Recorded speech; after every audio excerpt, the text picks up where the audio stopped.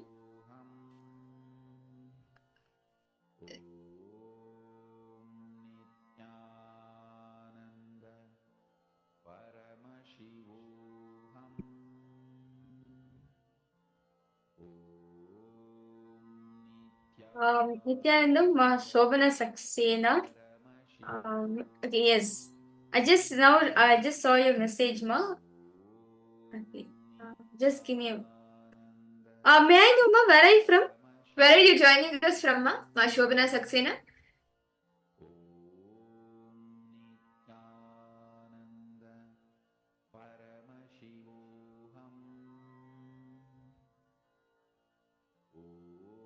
Ohio. Ohio, Okay, that's okay. nice.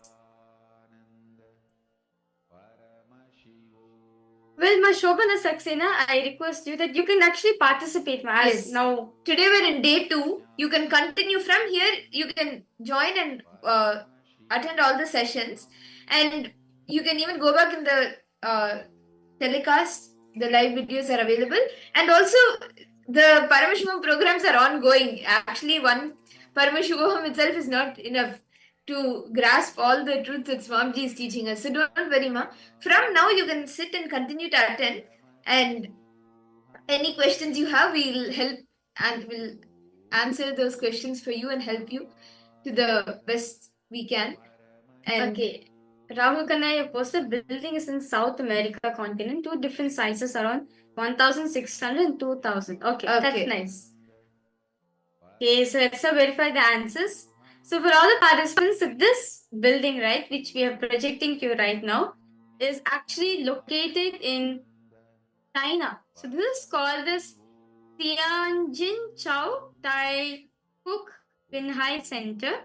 It is in Tianjin, China. And the height of this building is 1,739 feet. And Rahul Kanaya, you have put between 1,600 to 2,000. That's the within the range. Okay. So it is 1,739 feet tall, and this is in China. So Wow. this was the building that we were projecting for all of you. And That's amazing. That's very nice. Okay, so with this, let us now move ahead to the next session. Actually, the next session is going to be a very interesting, very beautiful session. Swamiji is going to be expanding about the 11 dimensions. So in this session, we learned about the Jiva, the 25 states of consciousness. So next we'll be learning detailing about the Jagat. Here, this is where you're going to be understanding the 11 dimensions of the cosmos. So let us now listen to this truth revealed by Swamiji himself on this topic.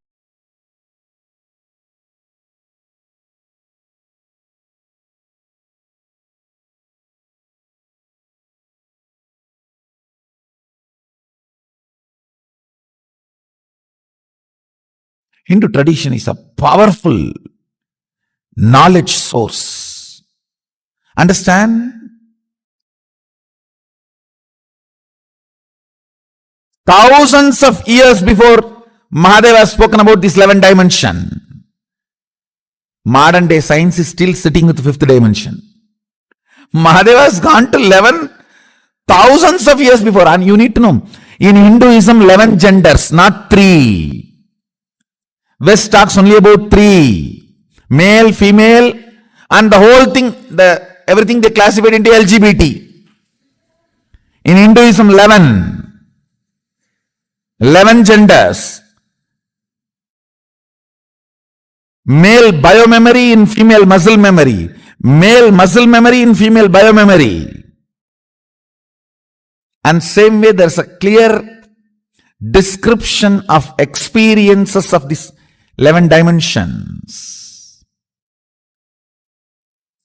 If 25 states of consciousness knowledge is shared with the world, whole psychology, psychiatry, this department will collapse. About everything.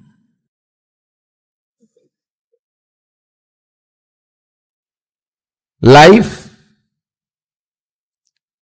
desire, good, bad, purpose of life, right, wrong, about everything. Having powerful cognition, getting matured, having powerful cognitions, getting matured. Because of that powerful cognitions, manifesting powers.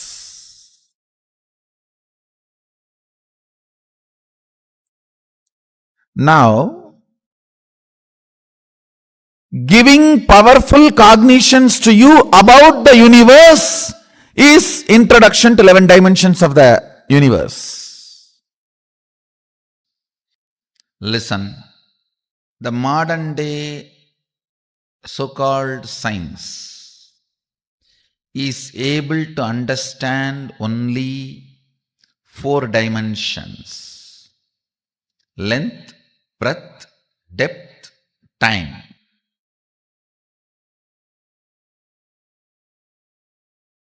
But the ancient science, the Sanatana Hindu Dharma, elaborately describes the 11 dimensions and the beings exist in the 11 dimensions: length, breadth, depth, time and space. These are the 5 unit dimensions, and the permutation combination of that 5, length, breadth with the time space, breadth, depth with the time space, length, depth with the time space, the various permutation combinations of these 5 basic dimensions forms 11 dimensions of the universe. Let me introduce the first dimension. Dimension means aspect of the universe. See, 25 aspects of you only is the 25 states of consciousness. So now internalize. 25 aspects of you is the 25 states of consciousness. 25 aspects of you is the 25 states of consciousness. 11 aspects of the universe is 11 dimension. 5 aspects of God is Panchakritya.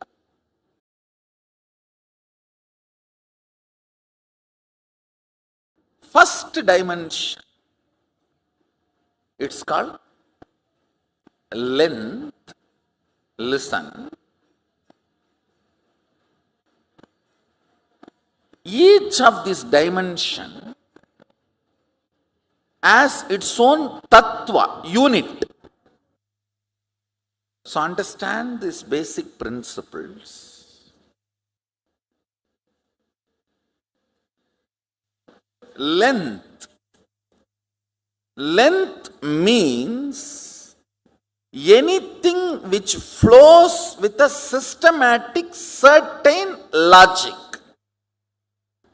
Whether 2 plus 2 is 4, Or if you add this acid and this acid, this is the product, comes out. This chemical and this chemical, this is the chemical, comes out. Anything repeatedly flows in the same logic is length dimension.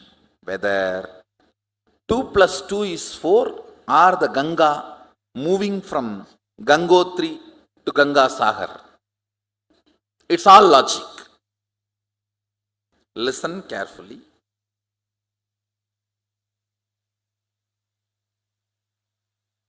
All logic which moves systematically comes under length dimension. If I introduce other 2-3 dimensions, then you will understand. You will be able to grasp the depth of each dimension.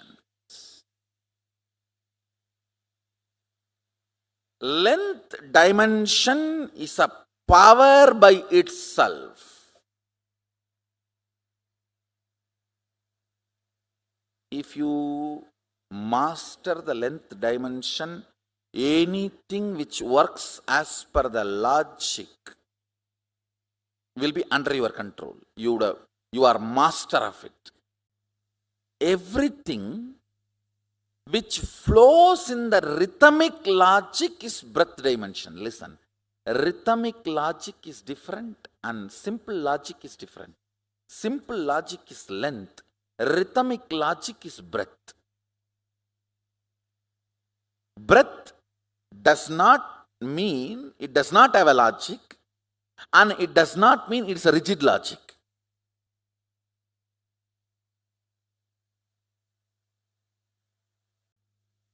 All language, all mathematics, all data analysis, all the statistics, all this comes under length dimension.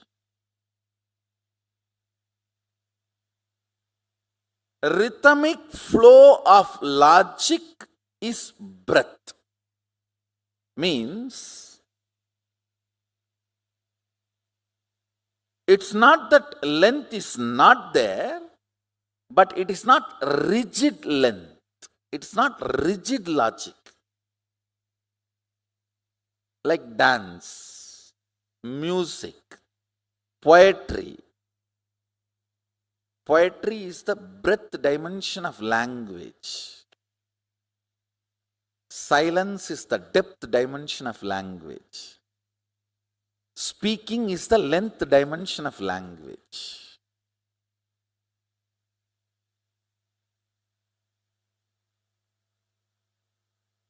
Mathematics is the writing dimension of length. Painting is the breadth dimension of writing. Yantras are the depth dimension of writing. Listen, now I am giving you a very important understanding. You need to come to these cognitions. That is why the lessons about the 11th dimension. These cognitions are needed.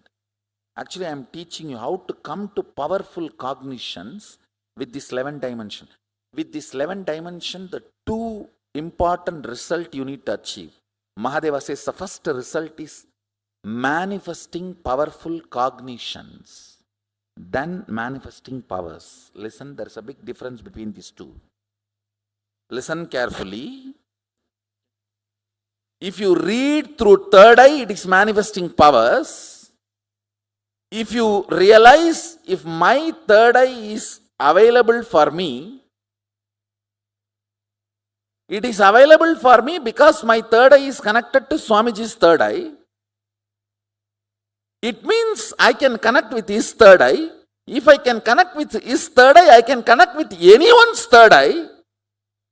and using anyone's third eye and starting reading is manifesting powerful cognition.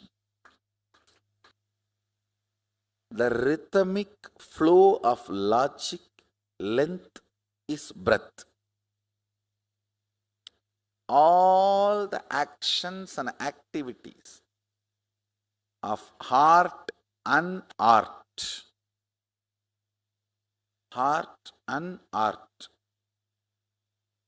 goes into breath dimension, where there is a logic, but there is a flow, not rigid logic.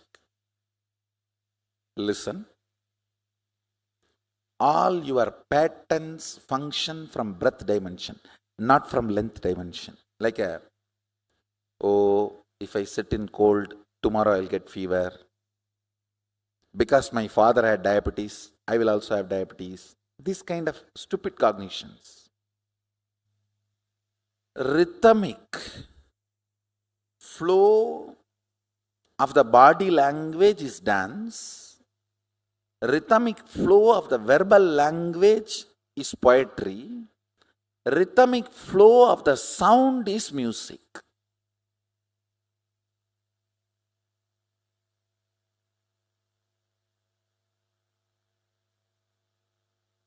Rhythmic flow of the life is peace. But depth of life is bliss. Peace is not bliss. Understand?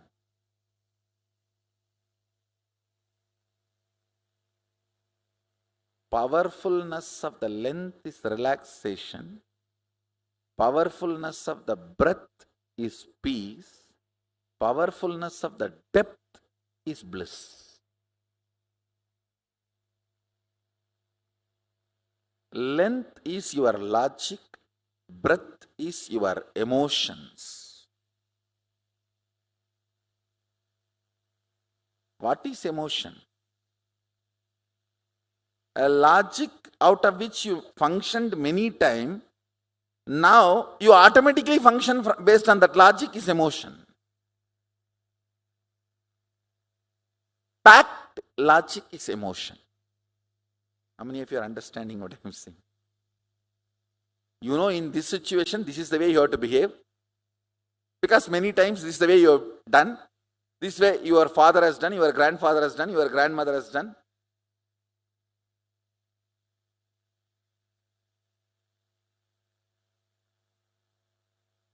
Length repeated again and again, which became your muscle memory, is breath.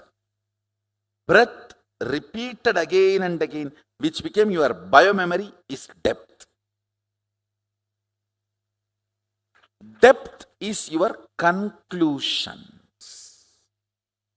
Depth is the cognitions and conclusions you carry about you, life, God, people, everything.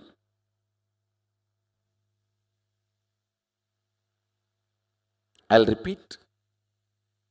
Logic of you and the universe is length dimension.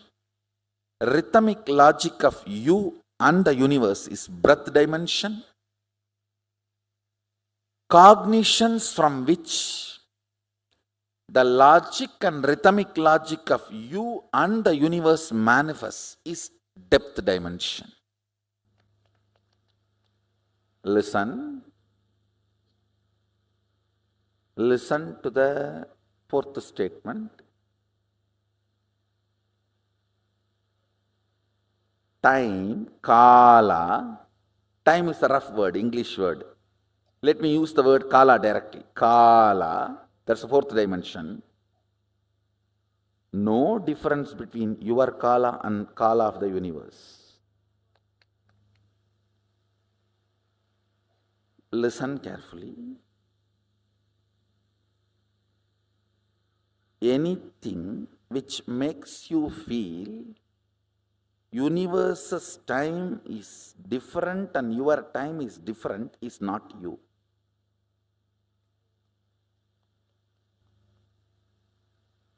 Your length, when its frequency increases, becomes breadth. Your breadth, when its frequency increases, it becomes your depth. Your depth, when the frequency intensely increases, it becomes your time.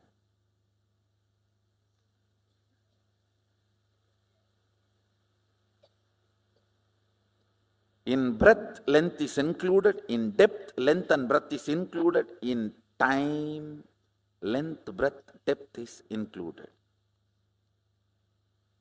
This fourth dimension is the space where your so-called normal human life faces a breakthrough.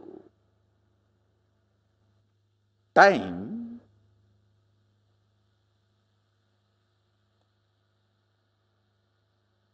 is a frequency, dimension of the universe, aspect of the universe, where you and universe are reverberating in the same frequency.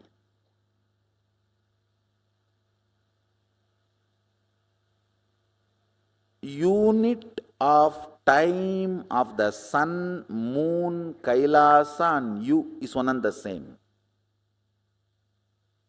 Listen, yesterday I said, our 1 year is 1 day for them, but unit is same. Only quantity difference. How many of you are understanding?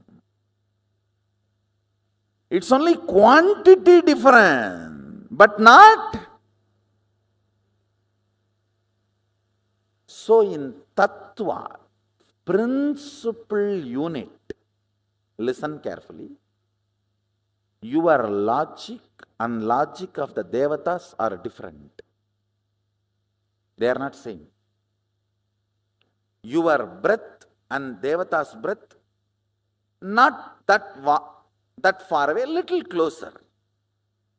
Your depth and Devata's depth, little more closer. But in time, your unit of time and their unit of time is one and the same. There is only quantity difference. Tattva, fundamental principle unit is same. How many of you are getting it?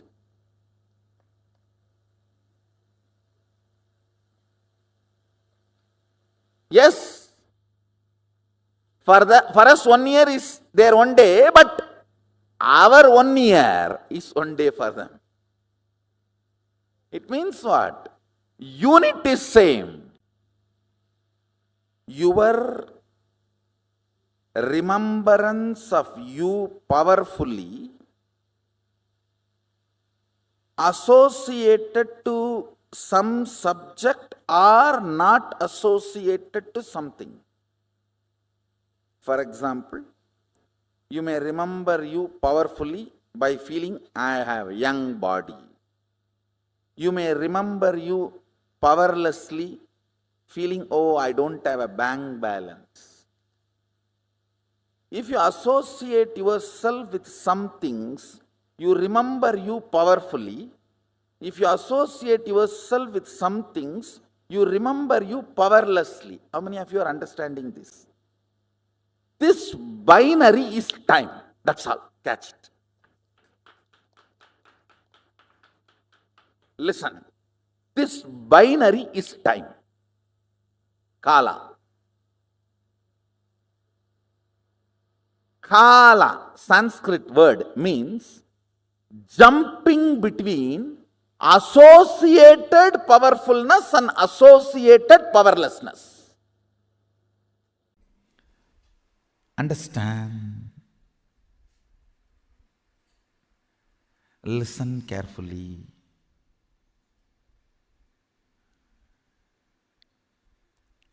Length, breadth, depth of a person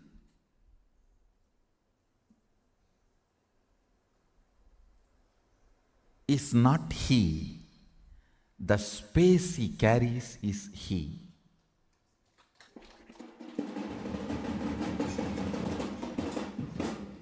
When I say length, breadth, depth of a person, I speak in both the meanings. One, logic, heart, and cognition. Length, logic; breadth, heart; depth, cognition. This three does not really constitute a person. And length, breadth, depth of the size, shape. Size and shape does not constitute a person. That is why you fall in love with the size and shape, get frightened when you see the space.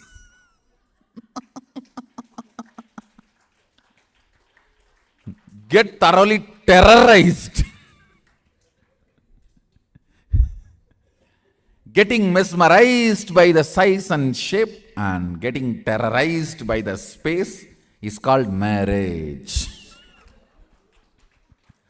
A full cycle of marriage is getting thoroughly mesmerized by the size and shape, length, breadth, depth, and getting thoroughly terrorized. I have seen some of the people getting terrorized by the marriage so strongly, they decide forever in any janma no marriage. A lot of people are deciding that. That is why more and more by birth the attitude and aptitude moves away from male female. Length, breadth, depth does not constitute a person. The space constitutes a person. Understand, the space you carry decides who you are. Your polished vocabulary, your sophisticated poetic body language, your cute romantic behavior, you will not be able to keep all this consistently even if you are an amazing actor. No. No. Be very clear.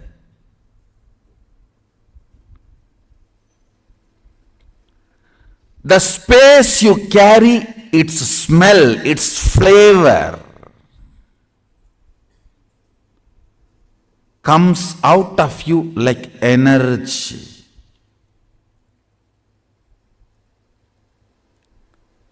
Like energy.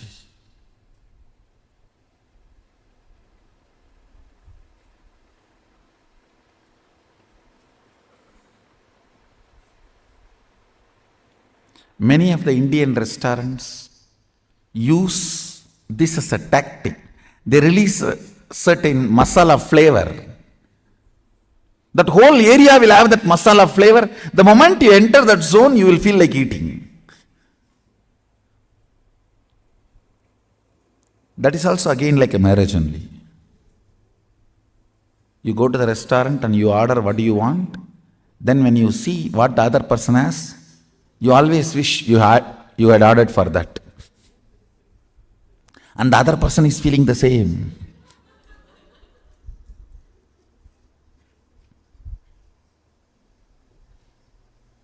And you can't even exchange the plate, owner will not allow.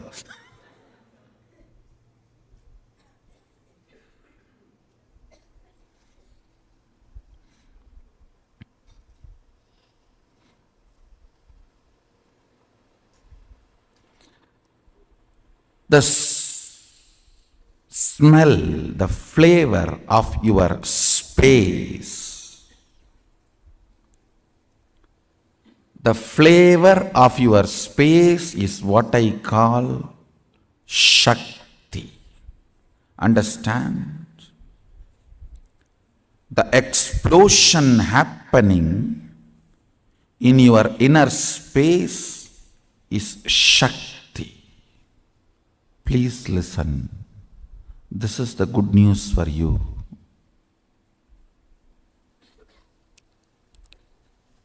the moment you manifest even one Shakti, I have already entered into your inner space. If I have not entered in your inner space and made the connection, you will not be able to manifest Shakti, because all power manifestation has to start from space, not from depth. Understand that time is a non-existence power layer. It has no existence, like a length, breadth, depth. It is only when the space collides with the length, breadth, depth, the dust created is time. See, the length, breadth, depth is a mass. Space is a energy. When these two collides, the dust generated is the time. I can roughly compare it to the Vatavarana, the layer around the planet Earth. We call it Valimandalam in Tamil. In English, I think it's called atmosphere. Yes. See, it's like atmosphere. Length, breadth, depth and space, when they collide, the atmosphere created is time. It has no independent existence. If the length, breadth, depth moves away from the space, the time will not have its existence.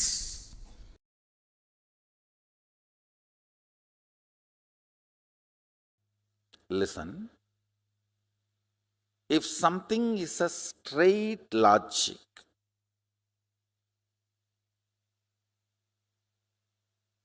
it is called length dimension. Almost there is no blind spot. Same way, there is no depth. Listen carefully. Playing your whole life in length dimension is like a ship in the port, shipyard. Safe, but ship is not built for it. Ship is safe in shipyard, in port, but ship is not built for that. You are always safe if your life is based on logic, but you are not built for that. Anybody who feels secured by the logic dimension's abundance is foolishly feeling secured. Please listen. If you are cognizing you are very secured because of the bank balance zeros you have, electronically generated zeros in the bank computer screens by the exploiting ignorant stupid guys,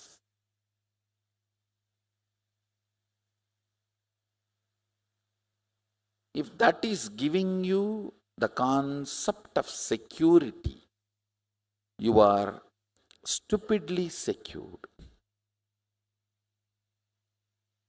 I am not saying that money cannot give you comfort. Yes, it can give you many things which you cannot buy without it, no doubt. But if you cognize that is going to give you a complete security in life, you are fool. It can give you painkiller, it cannot remove pain. Bed is not equivalent to sleep.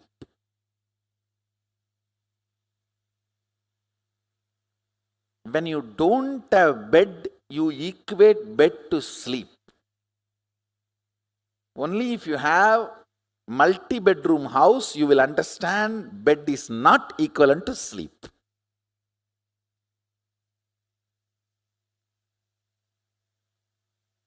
Same way, security you feel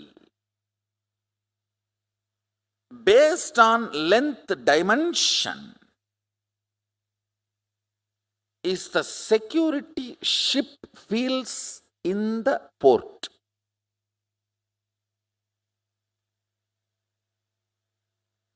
Is that security for the ship? No. Security of the ship is its ability to handle everything of the ocean.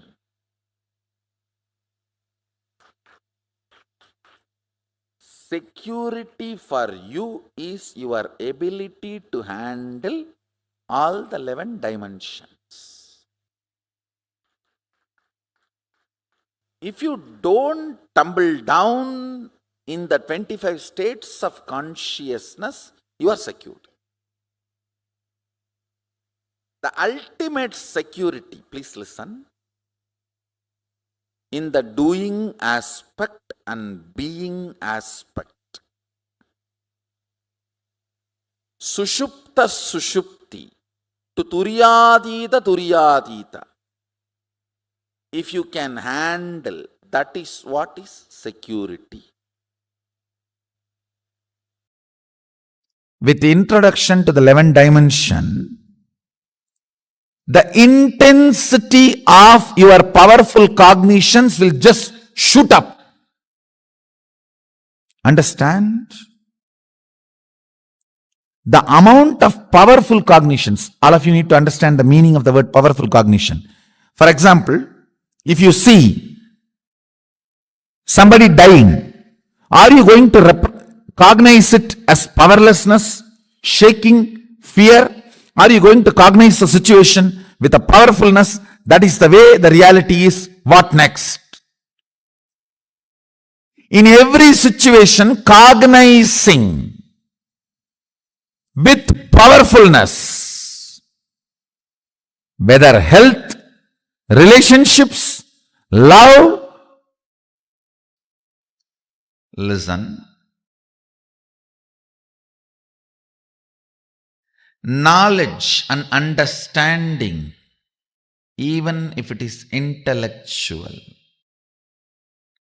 knowledge and understanding of this 11th dimension makes many of the suffering caused by others and the sufferings you cause to others redundant. Only a person who understands 11 dimensions of the universe can be non-violent, can be really non-violent. Understanding about this 11 dimension will make your existence frequency intense. Understand, life should be like everything around you should be just vibrating with you. The moment thought comes, an idea comes, a cognition comes, the whole nature should cooperate and make it happen. Introduction to 11 dimension itself is to show you your multiple possibilities.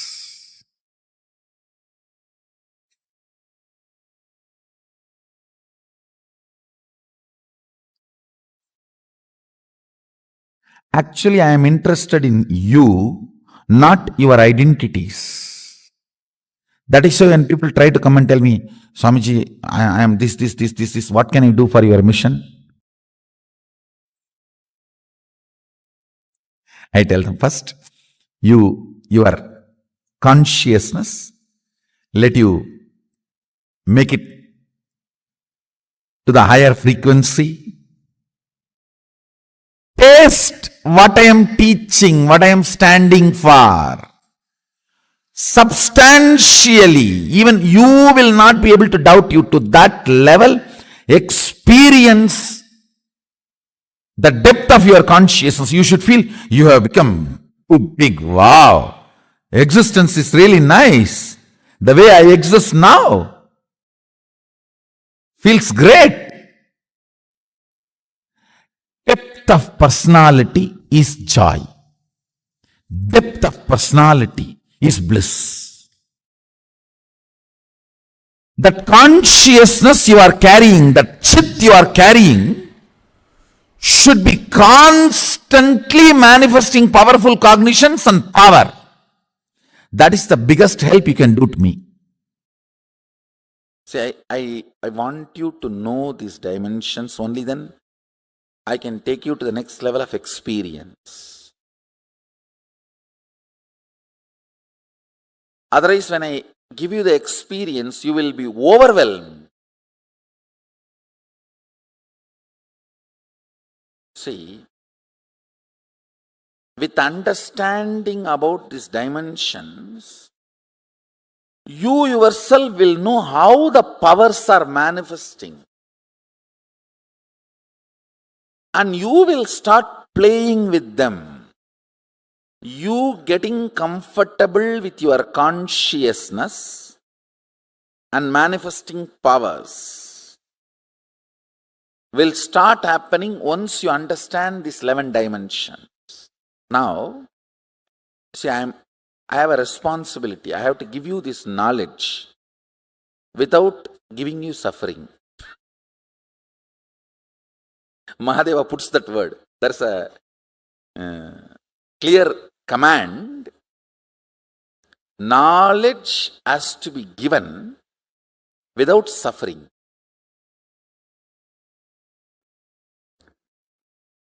Listen, first thing you need to know about the universe because you are living in universe.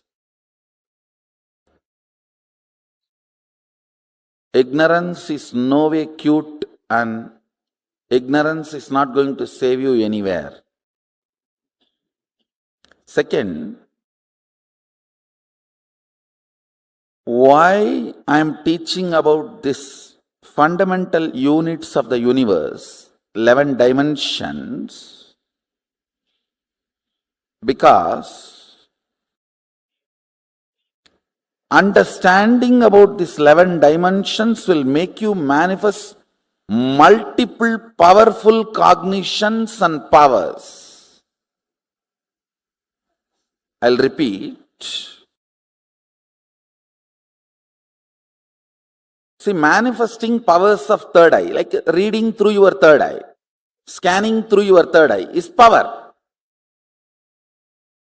But understanding the fundamental principle, unit, tattva, why you are able to do?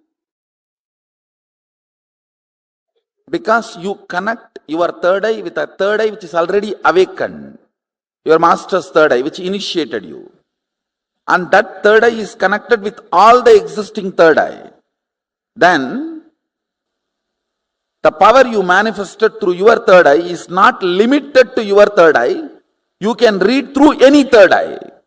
That is what is powerful cognition. Understand? So today you are going to manifest powerful cognitions. Only then you will understand how understanding about these multi-dimensions makes you start functioning in multi-dimension level. Understand, my purpose is individual, having a breakthrough in consciousness and feeling you have now become multiple. Like earlier, if you felt you are in your body 100 unit, it should just become million unit. You should feel, wow, million unit, I am in my system now. That's all I am interested in. If you have become million from 100, then You will know the whole dimensions of the universe, possibilities of life, powers of the consciousness. Everything starts manifesting.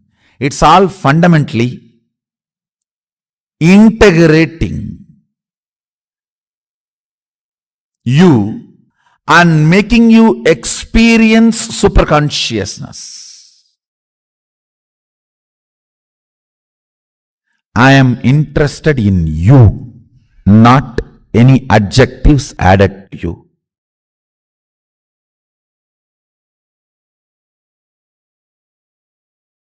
I am interested in you manifesting, you radiating. My project plan is only one.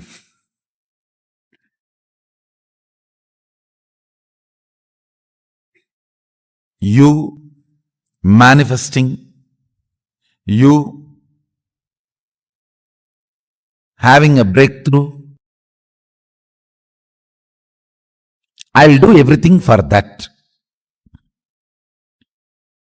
Whether I ask you to eat vegetarian food or I ask you to apply the aushadas and take bath, or I ask you to do the yoga on the pole and the rope, it is all centered on one. Now, I'm going to introduce you the 11 dimensions of the universe, all only this purpose. Breaking the barriers you built around you and experientially manifesting, not just theory, word.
Nithyanandam.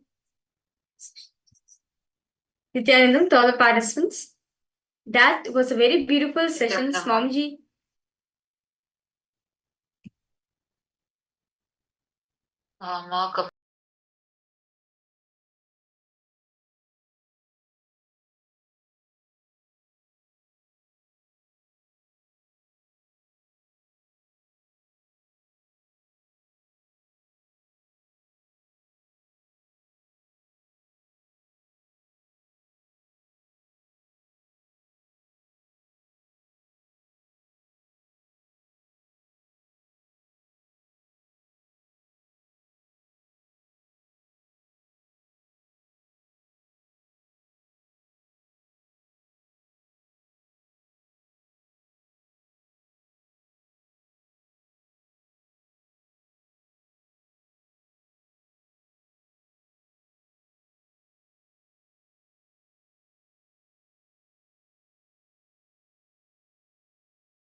Yes, Nithyananda for all the participants. We like to complete for a technical glitch. Okay. Very beautifully, this Swamiji spoke on the 11 dimensions, right? So, in the very start, in the very beginning, Swamiji very beautifully said how science is now only discovering the dimensions of the universe. But 5,000 years ago, not just 5,000 years ago, the ancient rishis, right? Paramashiva elaborately has said that there are 11 dimensions of the universe. So, the 5 dimensions science established so far, with sciences, these they have gone through so much, is the length, breadth, depth, time, and space. See, there are 5 dimensions that we hear of.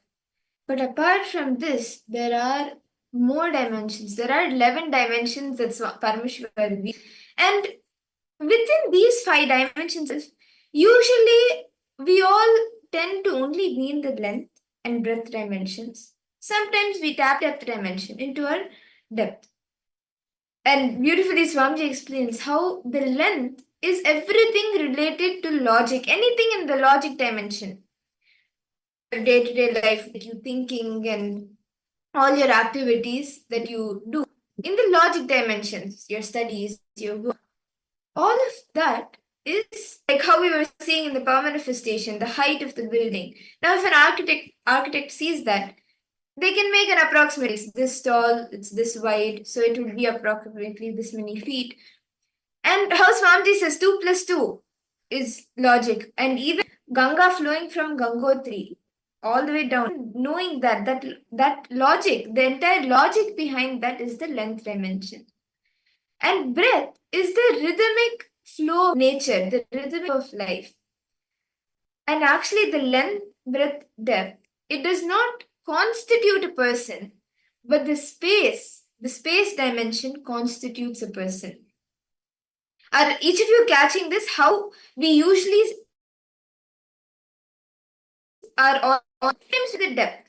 Depth is like understanding, internalizing the source of our person, internalizing the truths that Swamiji is revealing, the powerful cognitions, like consciously snacking on them, how much they become a part of our life. That is the depth in us. Nithyananda, Ma Shobhana Saksena, nice to see you for the program. I would like to know, is there a reality which you want to manifest? Ma Shobhana Saksena. Is there any one reality which you want to manifest, Ma? You can post in the chat section. So, all the participants, so all of us understood, right? The length, depth, time, space, okay? So, these 5 dimensions put together, actually, there's much more than this, okay? He said there's 11 dimensions. Now, to understand, the length, breadth, depth does not constitute a person. It is only space which constitutes the person. What does Swamiji mean by this exactly? See, take an example of a thread. Okay? You have a thread. One thread, right? In one thread, we have 2 ends. If in the same thread, one end of the thread is the logic, is your logic. All the logic you have gotten acquired so far. The end of the thread, it will be the logic of the cosmos, the length dimension. Same way, breath. All the emotions, all the creativity you go through in your life. The other side of the thread, it is the breadth dimension of the cosmos. Now, the depth dimension, all the cognitions which you cherish so far, right? All the identity, cognitions. The other side of the thread, it is the depth dimension. Swamiji says, all these 3 does not constitute the person, does not identify a person is, yes, okay, we may think logically, there only will length, breadth, depth, if you can constitute a person, right? But no, it is only the space dimension. It is only the space dimension constitute a person. So I request all participants now, let us all discover a new dimension. See, actually, we have 11 dimensions, but most of the time, we only limit ourselves only through this 3 dimensions, maximum 4 till time, but not more than that. we can enter into this space dimension. Sometimes we tap into the depth time dimension.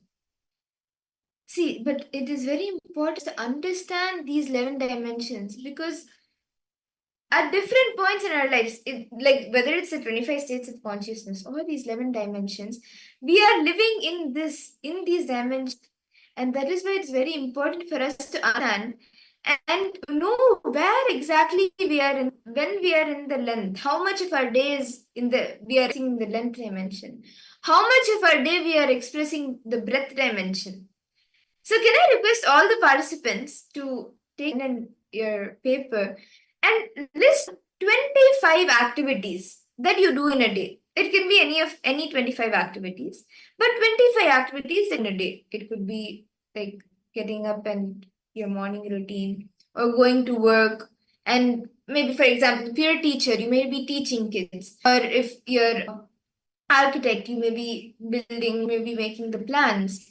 Or if you're a software engineer, you may be working on different softwares. Whatever it is, 25 different activities that you do throughout. Can I request all the participants to please take a few minutes and write this down?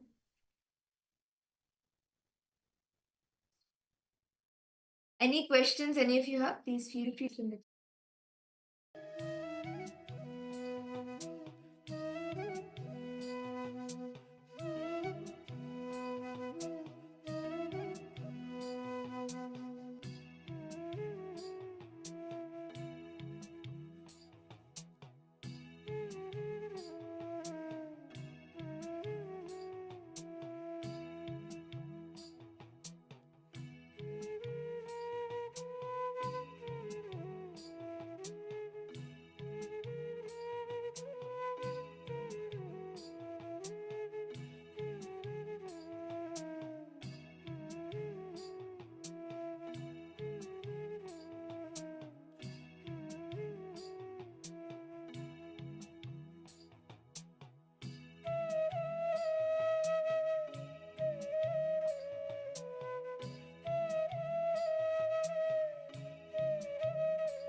Nithyananda, I hope all the participants, all of you have been able to write down 25 activities that you do throughout the day.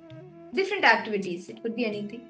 And if you're comfortable, you can even share the activities in the chat with us, and you can even post in the private chat to us so we can help you further. See, now what you will be doing is all the 25 activities that you have written, let us take a few minutes to analyze and classify which of these activities are in the length dimension and which are in the breadth dimension and which is in the depth dimension. How much of these activities go towards length? How many of these are we manifesting the breadth in us? And how many of these are we manifesting the depth in us?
Nithyananda.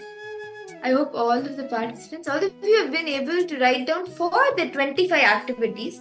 You have been able to classify which are the length, which are the depth, and which are the breadth, and which are the depth dimensions manifesting.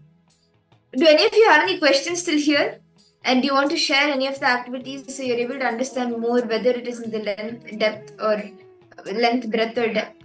You're not sure and you want a little bit clarity on it? Yes. Ma Shobana Saxena, Nithyanandamma. Yes. Ma Kylie Wong. Ma Ananda Ghore Rupini. Ma Wang Hanyo. Okay. Rahulaya, any questions you have here?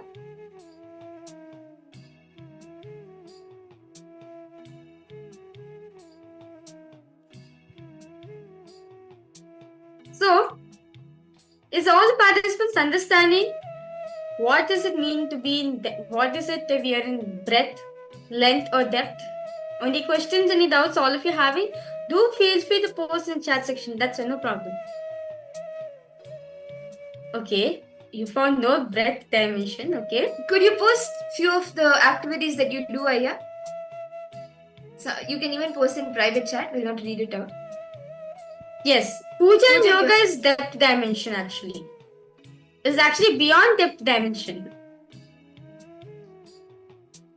See, anything related to arts, painting, dancing, singing, poetry, where you experience the rhythmic flow of nature, that is the breadth dimension. Or it can Express also, creativity. or it can also be the times where you experience deep emotions in your life. Like you're going through some emotional pain, suffering. This is also breadth. Swamiji said all emotions falls in the breadth dimension. Like you feeling sympathy, or you feeling some kind of emotion for your mother or for your sister, like for your relatives, for your siblings. That's also a breadth dimension. Yes. Okay. Ma Basti, do you want to share anything? Ma Lita, Ma Anandeshwari, Nithyananda, Ma Linga.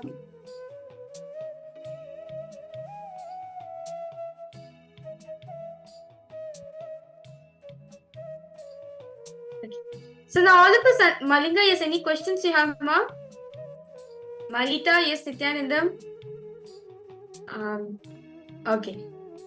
So now very beautifully all of us identify, right? So all the activities we are doing, whether it's length oriented, breadth oriented, or depth oriented. Now I request all participants now. Now based on this, see, this is only to make each and every one of us aware that which dimensions are we spending more. See, if you're going to spend yourself more time in length dimension, you're going to become a logical person. If you're going to spend more time in your breadth dimension, you're going to be an emotional person. So you don't understanding. If you're going to spend more time in the depth dimension, then you're going to be a friend. You're going to be a companion for the other person. So you need to understand which dimension as you are in. As if you're which dimension depends on the particular state. I mean, like, of course, all three interconnected to each other. The which dimension you are in, you attract that kind of people around you. And how much percentage of these dimensions are you expressing? How much percentage of the length dimension are you expressing? Or how dependent are you on the length dimension? How dependent are you on the breadth dimension? How dependent are you on the depth dimension? Can I request all the participants to write down how dependent are you on each of these dimensions? You can write the percentage. Actually, over here, very beautifully, Swamiji said that if you are a depth, if you are spending time in your depth, right? If you are a depth or dependent person, then you'll always keep your friends inspired as they enjoy your company. So if you are a breadth dependent person, then no matter what happens, the relationship you carry with other person will always be emotional. If you are a length dependent person, right, you'll always ensure like the relationship which you're having will be more of logical based, more of conclusion, more of fights. So basically more of arguments which will be happening. So because all participants, let's analyze. See, only if we become aware how much time we're spending on each of these dimensions, we can even raise ourselves up. So let's all do this. Just looking to see how much of your day is length dependent, breadth dependent, or depth dependent. Please internalize it in yourself.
Nithyananda.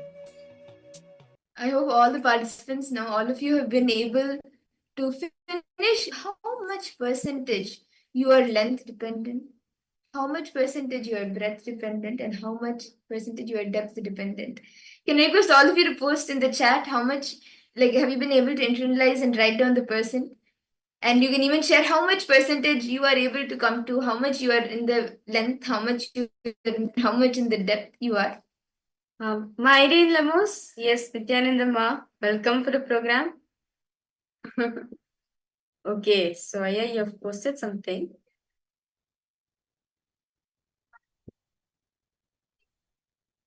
Okay, Rahul Kanaya, you have posted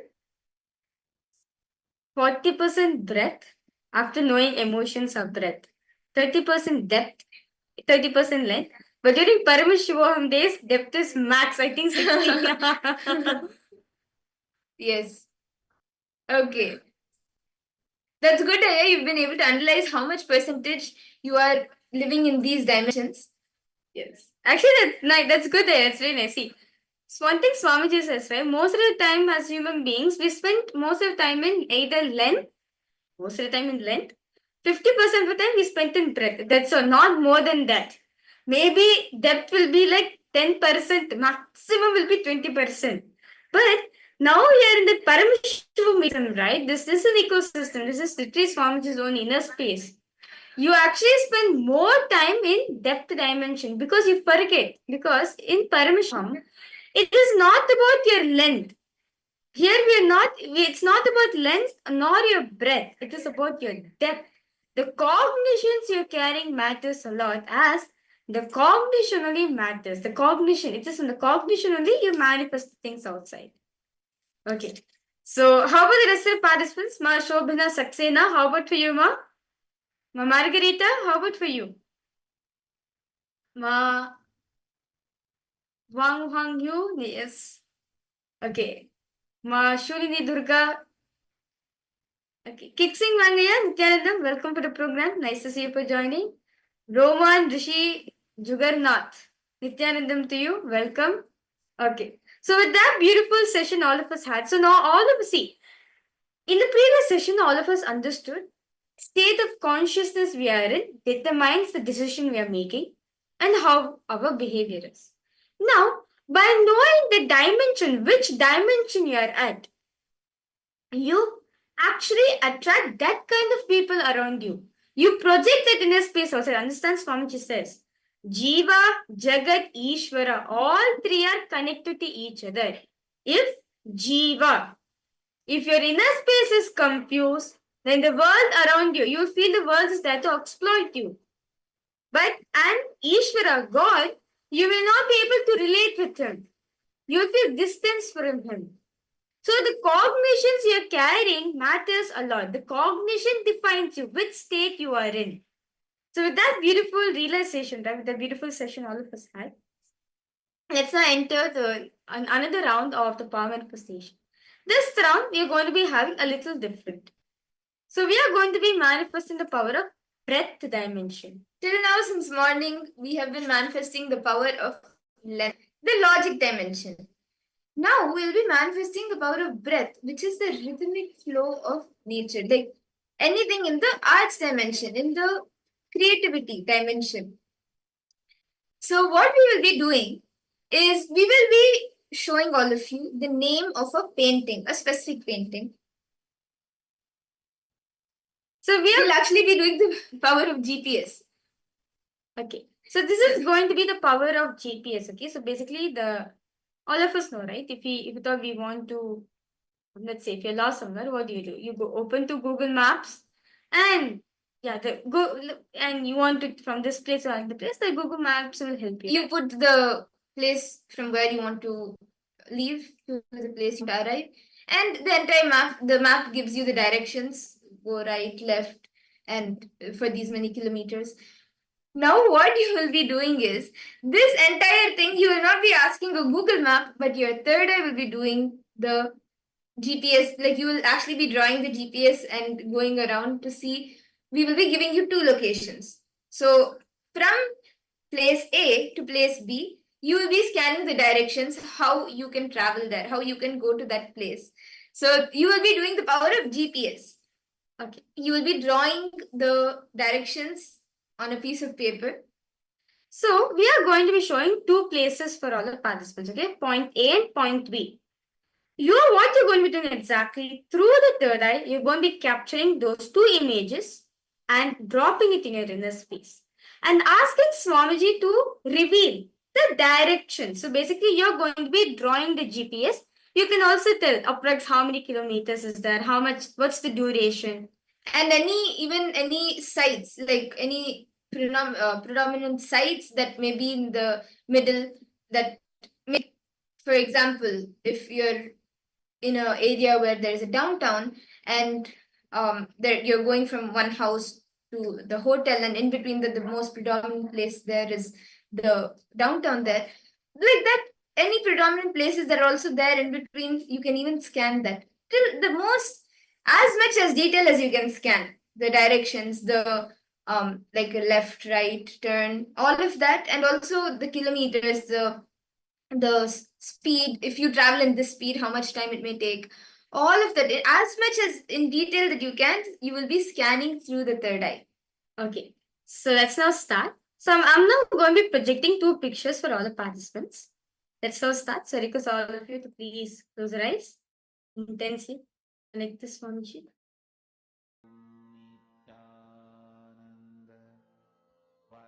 Now,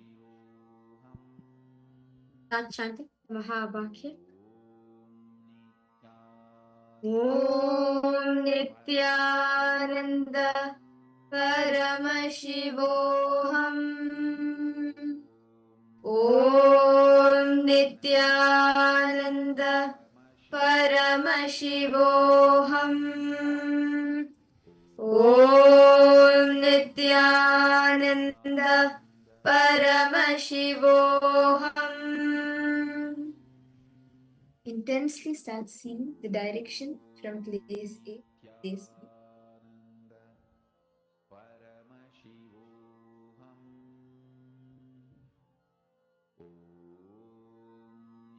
Nithyananda Paramashivoham Nithyananda Paramashivoham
Yes. I request all the participants to now post in the chat what did you see as the directions? What was the details Swamiji revealed to you? Can I request all the participants to take a moment and post it in the chat? Ma Margarita, Malita, Rahana, whom you, Ma Ananda, Agora Rupini. All of you can post. What did Swamiji reveal to you as the directions from place A to place B?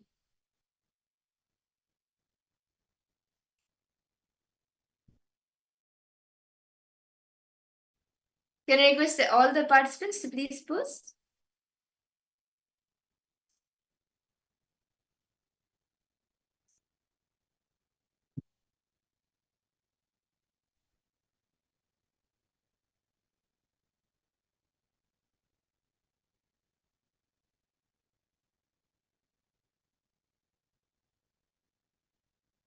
Let's see all the answers. Okay, so Rahul Kanaya, what did you see? And how Yes, Chen Aya? Ma Xiao Lao How? Ma Aidin Lemos, Ma Anandeshwari, Ma Jnana Pradayani, all of you can post. Ma Lita, Ma Linga. What did each of you see? Okay, Rahul Kanaya has posted, Ma, I saw one tourist attraction with fountain and many people, and then left, right, and some not busy line came. Okay. How about the rest of the participants? Manandeshwari, come on, ma. I request you to post. What did Swamiji show you? Something Swamiji has shown each and every one of us. Request all participants to please. Ma Shobana Saxena, Ma Shulini Durga, Ma Kalili Wong, Ma Mahulia, Ma Margarita. Request all the participants. Ma Ghora Rupini. Yes, I request you two to post, ma. What did Swamiji show for each and every one of you?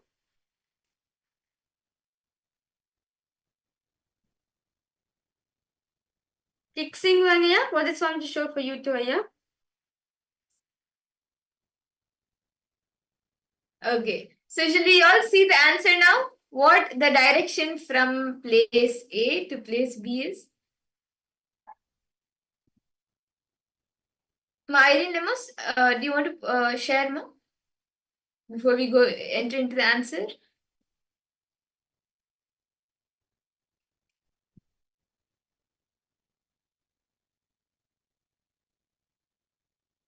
Okay. Let's verify the answers. So for all the participants, actually this place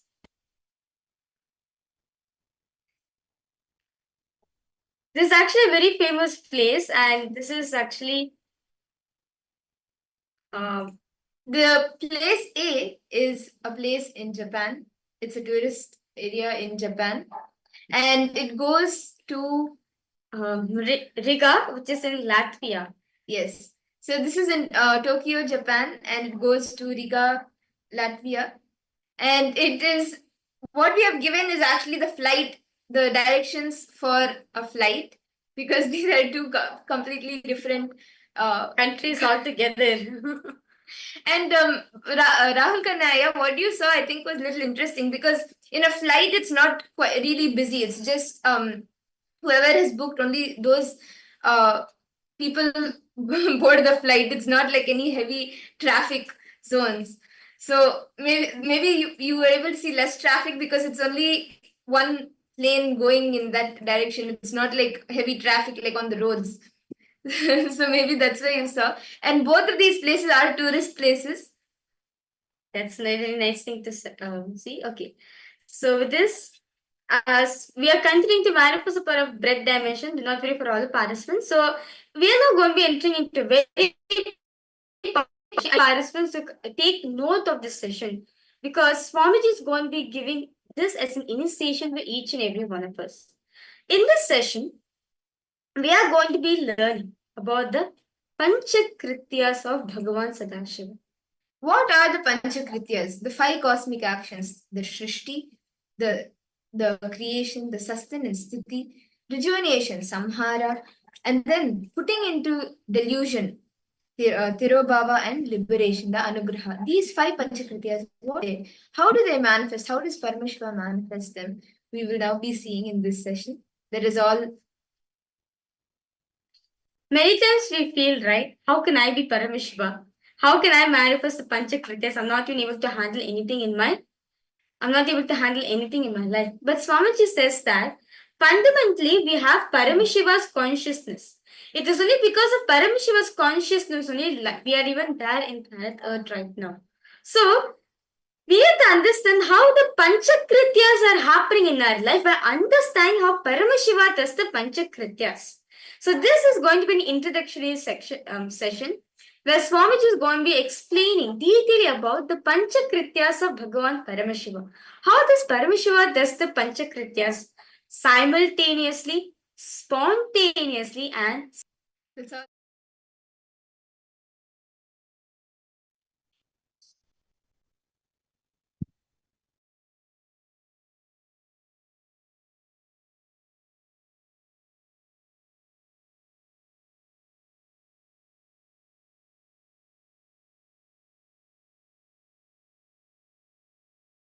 The 11 dimensions of the universe, 25 states of consciousness,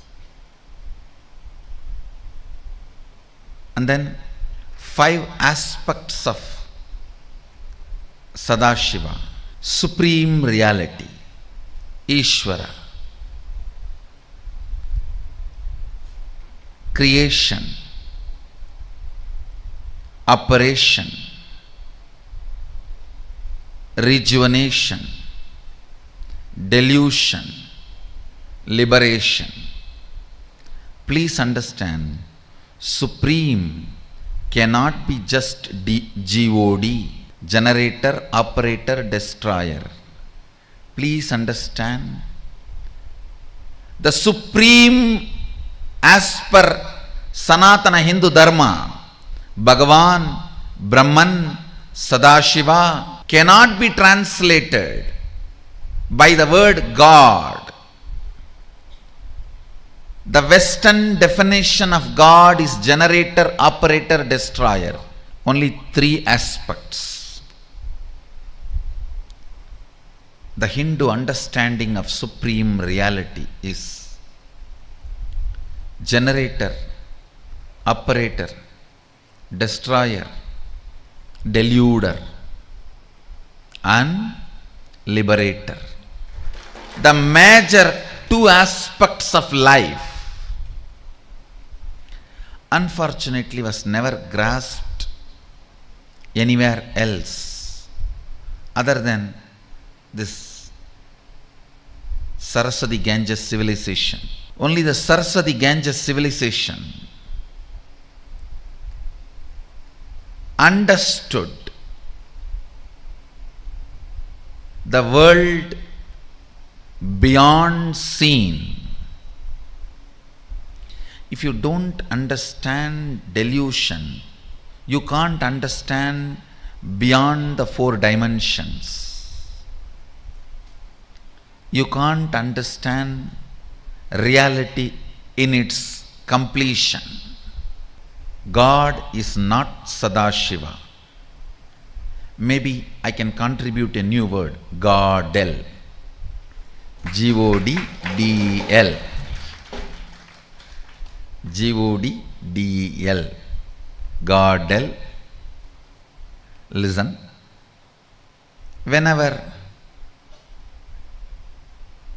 science or technology grows, the scientists and people who are expert in that field need to contribute right word. They need to support the language also to explain the concepts. English is learning spirituality, Sanatana Hindu Dharma first time. So let's contribute some good words.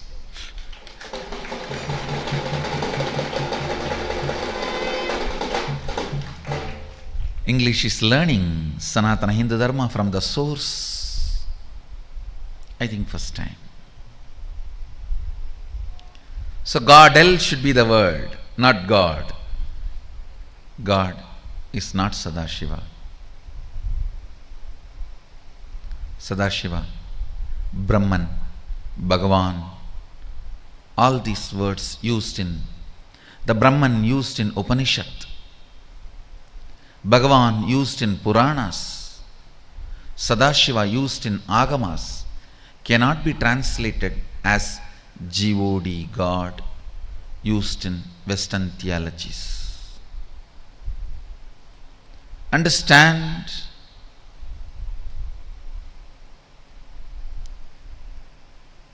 these 5 aspects of Sadashiva in the manifest form is called Ishvara, unmanifest form is Avyakta. Even this 5 is only the manifest form of Godel, Sadashiva.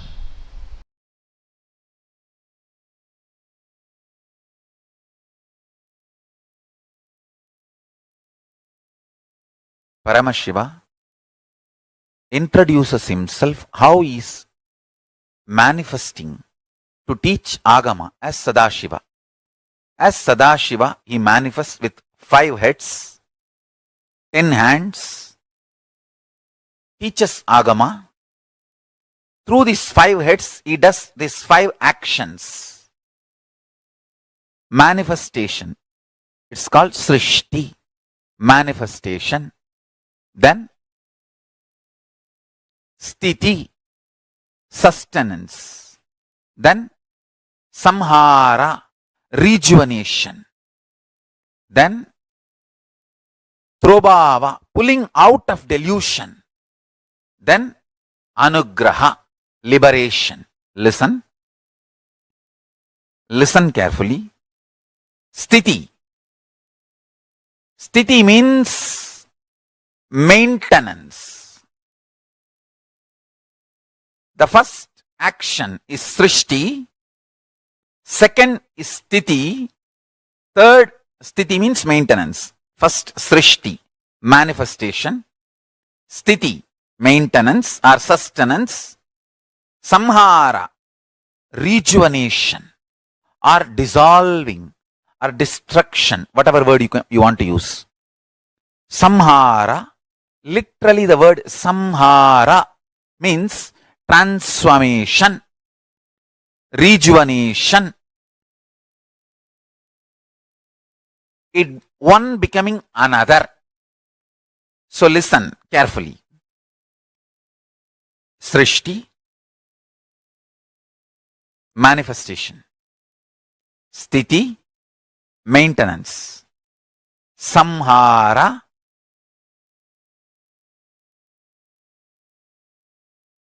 rejuvenation.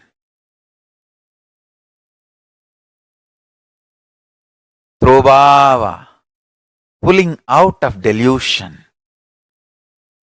Anugraha, liberation. Paramashiva does manifestation, maintenance, rejuvenation, pulling out of delusion and liberation. Satyojata, Tatpurusha, Vamadeva, Ahora, Ishana. These are the 5 phases. He resides in his supreme Paramashiva Swarupa as Ajomuha or Adhomuha, unborn, beyond form, formlessness. Is Paramashiva Swarupa. That Paramashiva Swarupa manifests with these 5 phases as Sadashiva, Tatpurusha, Vamadeva, Ahora, Satyojata, Ishana. 5 phases he manifests and does the Panchakritya, Srishti, manifestation, Sthiti, sustenance, Samhara, rejuvenation, Trobhava, pulling out of delusion, Anugraha, liberation. Understand? He does all these 5 jobs.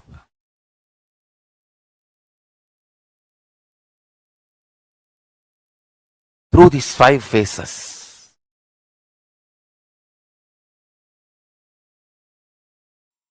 I'll tell you. In the cosmic level, Paramashiva has 5 of his dimensions: creation, sustenance, rejuvenation, destruction and rejuvenation, putting in and pulling out of delusion, and liberation. All these 5. In your microcosmic life, in your Pindanda microcosmic level, you play the same game. Every day, the new cells getting created, new organs getting manifested in your body is your creation. All of you need to know. Including your brain, everything gets newly created. New cells are created every minute, every second. This is your creation. In microcosmic level, in macrocosmic level, the planets which manifest planets are getting created. In microcosmic level, the cells are created.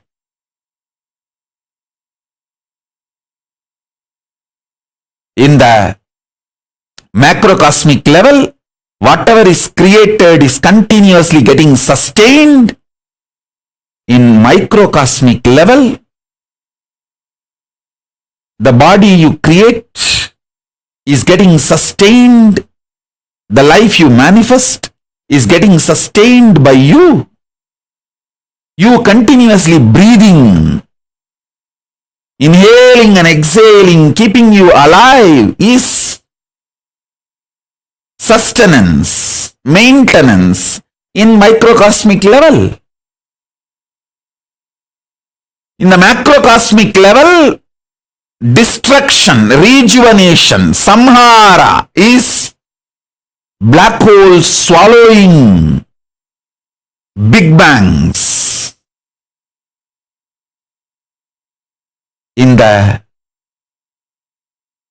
microcosmic level, the old cells getting killed and new cells getting formed is rejuvenation, samhara.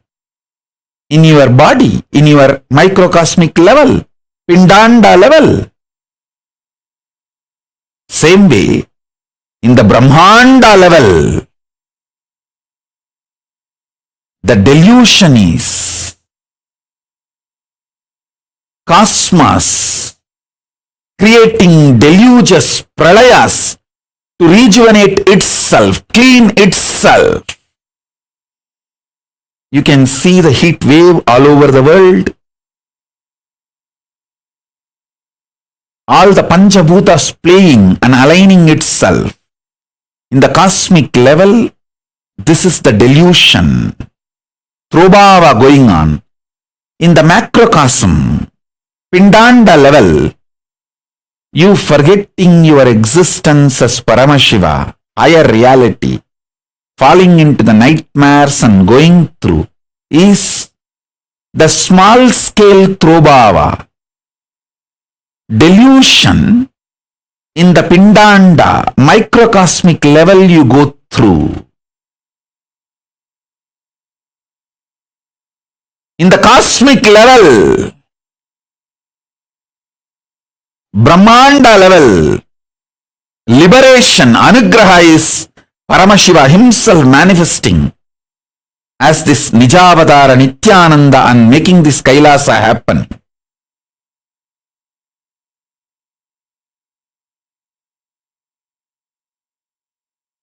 And guiding all the beings in microcosmic level, Pindanda level, you receiving these powerful cognitions and liberating yourself from all this deluge by holding on to the Guru's feet is the liberation happening in you. Understand, whatever is happening in Brahmanda, macrocosm, is happening in your Pindanda, microcosm.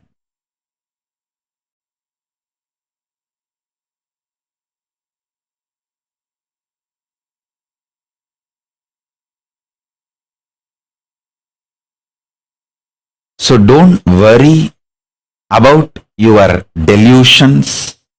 Don't be powerless about it. Don't try to work with the facts and figures externally. Don't try to work with the seen. Work on the seer. Paramashiva does 5 actions: creation, sustenance, rejuvenation, putting in delusion, and liberation. First 4, creation, he does by sitting in Brahmaloka. As a Brahma he manifests and creates. Maintenance, he does by lying down in Paramapada as Parandama.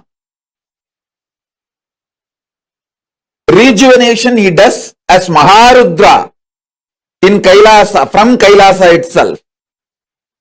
Putting in delusion he does through many of his forms like Bhikshadana, all those forms he took just to put people in delusion.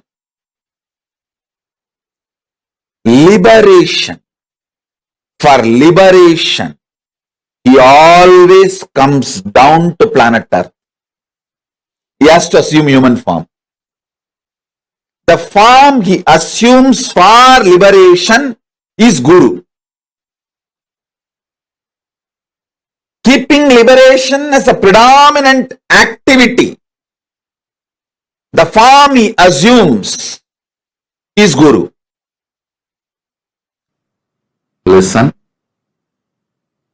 Creation, sustenance, rejuvenation, pulling out of delusion. When you understand the creation, sustenance, rejuvenation does not happen as you understand.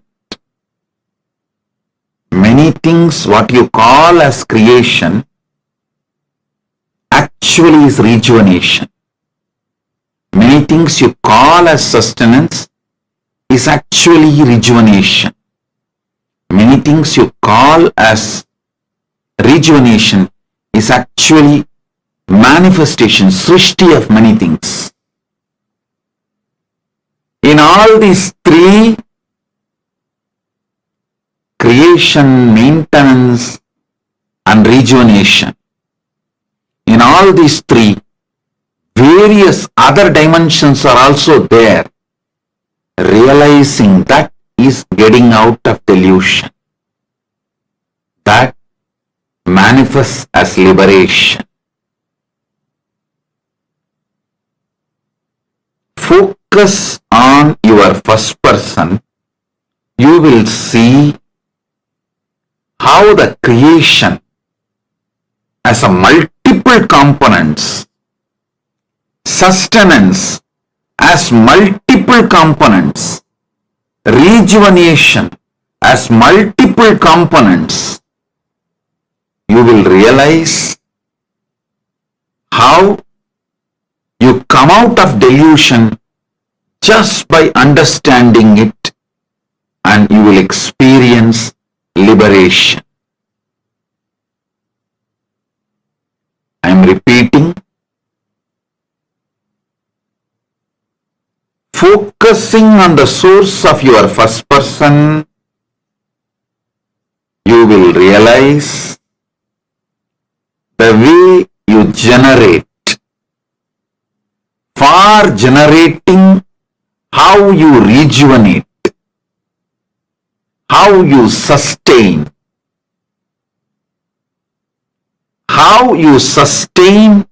for sustaining, how you create and how you rejuvenate, and for rejuvenation, how you create and how you sustain. When you understand this deeper nuances, you are liberated from all these three. You are pulled out of this delusion. You will realize this creation, sustenance, rejuvenation, this three itself is a delusion. That is what is pulling yourself out of delusion. Then you will experience liberation. Listen, this is the truth, ultimate truth, directly from Paramashiva, from KAILASA. I am revealing this for the first time. So meditate on it. Internalize this. This is Nirvana Diksha.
Nithyanandam, to all participants.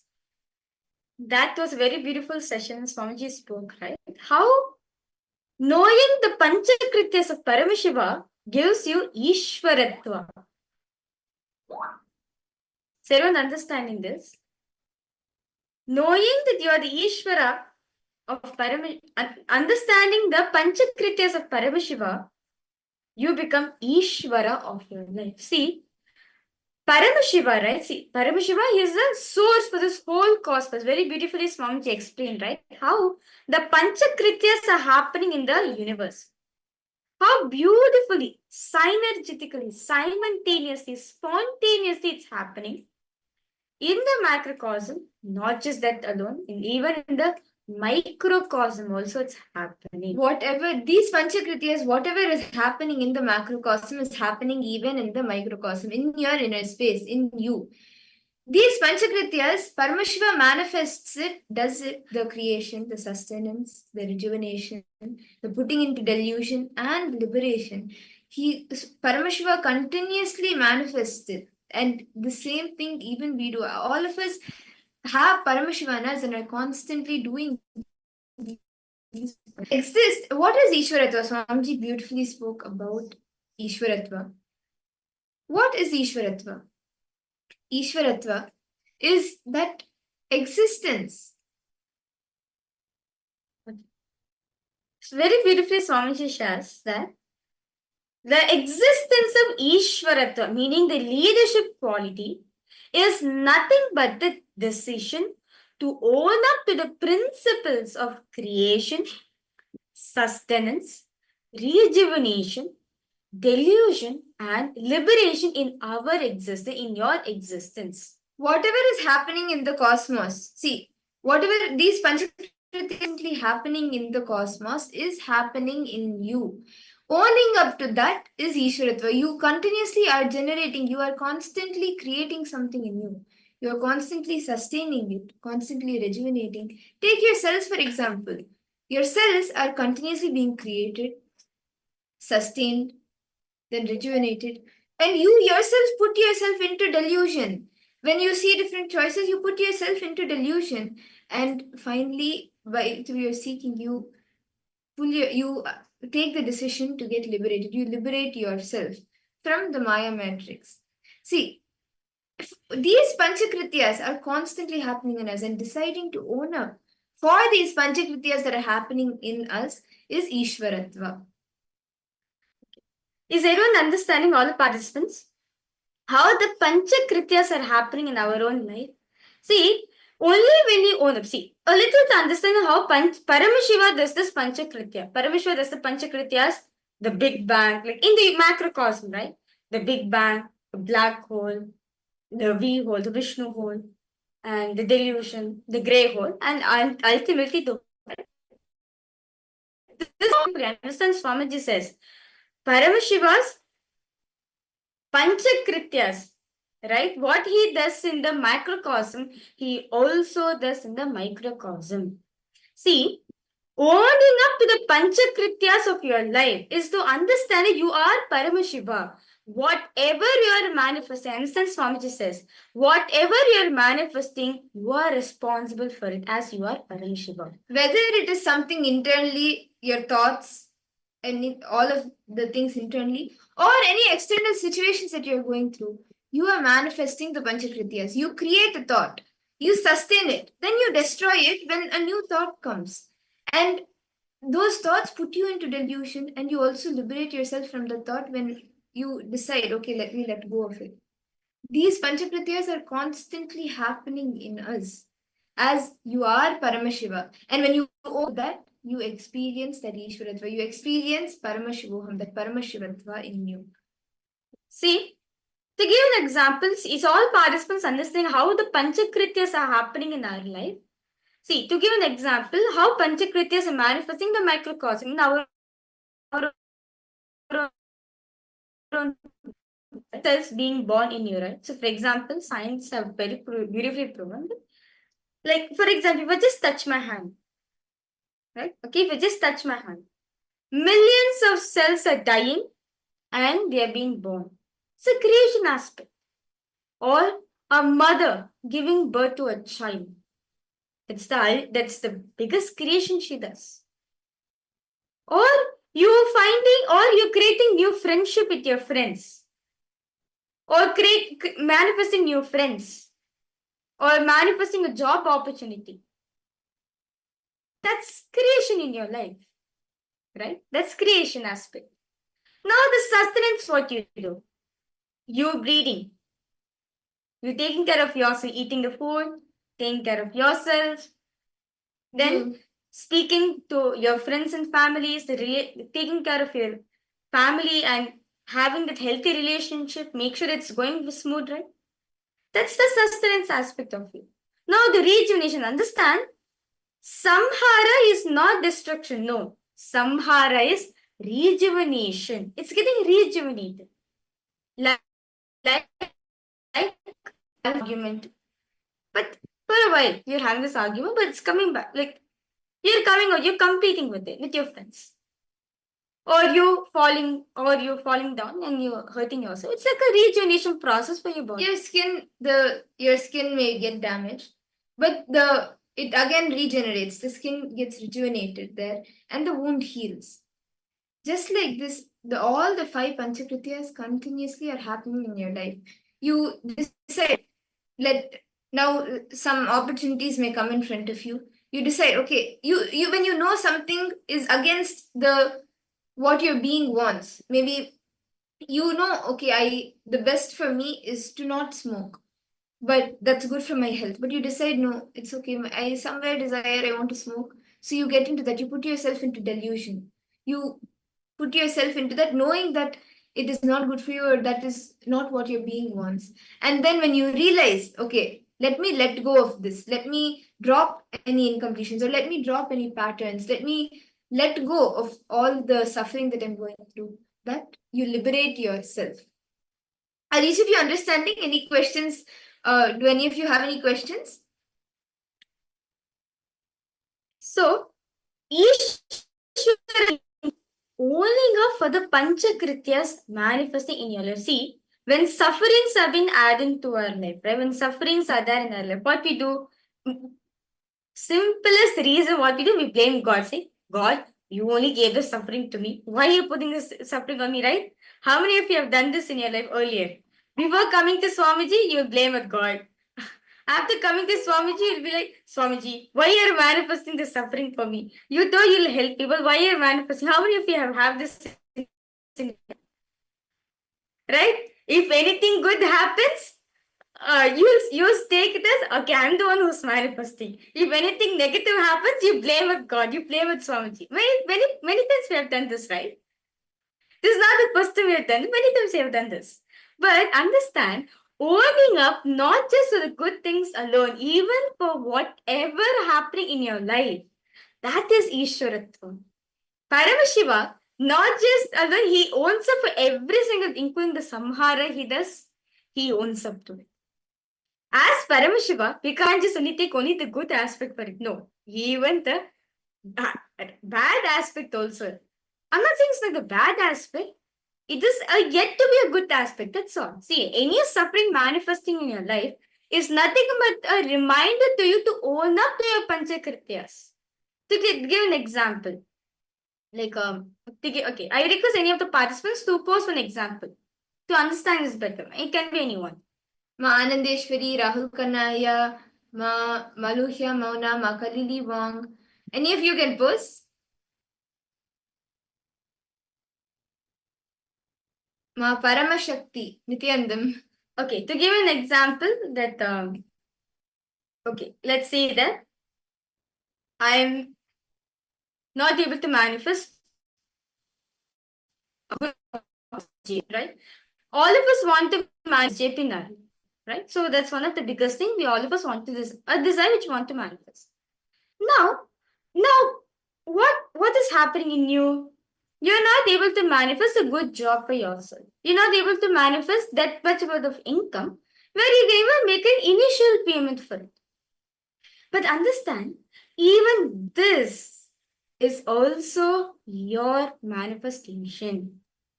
First and all participants need to understand, if you just If you just own up to the Panchakrityas, if you just own up to all the things happening in your life, always there'll be a solution. Can I request all participants now? Let us do this simple, very beautiful exercise form just given. Analyze how many of your principles are in the right line towards your manifestation.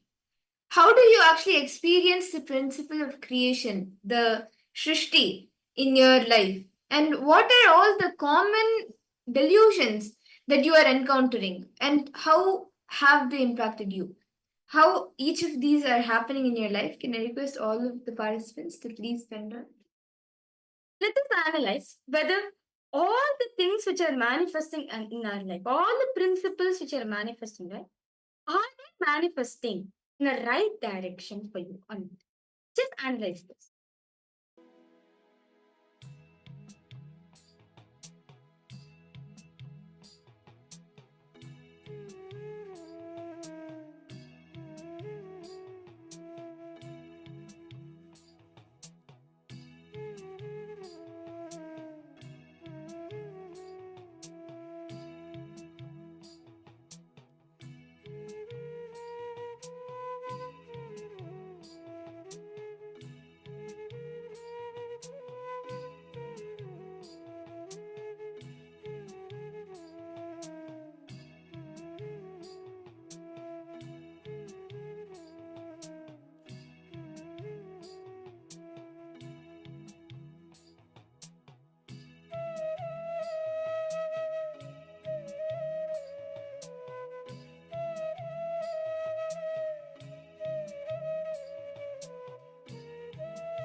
Nithyananda, I hope all the participants, all of you have been able to write down where in your life you are doing the principle of creation and all the obstacles that you face in it and how you are actually manifesting that creation aspect. Can I request all the participants to post if you have any questions or doubts and what you have been able to internalize and analyze so far? Quixin Vengaya, Rahul Kanaya, Ma Irene, Ma Teresa, Nithyanandam, Ma Jnanapradaini, Ma Anand Reshful, Ma Basti, Ma Lita, Ma Sophia, Nithyanandam, Okay. Ma Shobana Saxena. You can also post, Ma. Okay. So, it's all participants. I request all participants to post if any questions, any doubts you have. Do feel free to post in the chat section. Ma Sophia Yinzi, Nithyanandam to you. Okay. So, in this session, right, all of us did the Panchakrityas. Like all of us analyzed whether the principle, meaning whatever we are manifesting in our life, is it according to the right direction?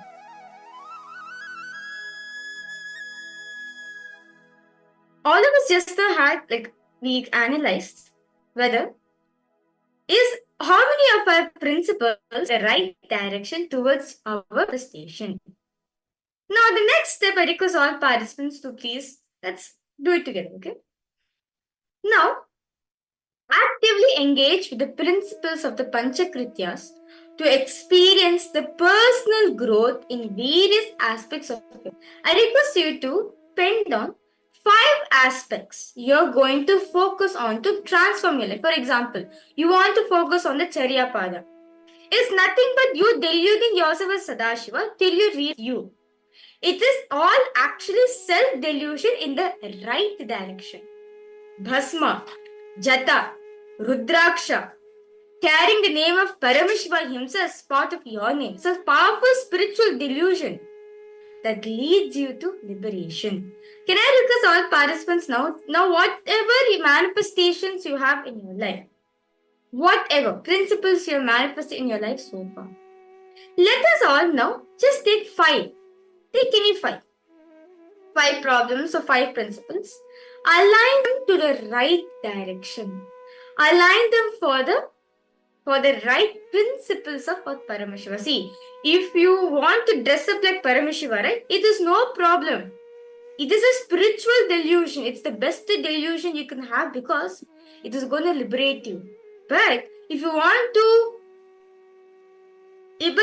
to dress up by somebody else, like the models, the actors or actresses, you're only deluding yourself more. You're not going to get liberated. So everyone understand? Can I request all participants to please post which are the 5 principles which you want to align in your life? Which are the 5 manifestation? Which are the 5 aspects you want to manifest in your life? Let's start with that. Okay? I request all of you to post. Choose 5. Any 5 principles which you want to align. It can be anything. Like for example, I want to wake up for morning yoga, but I'm not able to. It's a principle for you, right? It's not aligned in the right direction. Let's sit together, let's align it.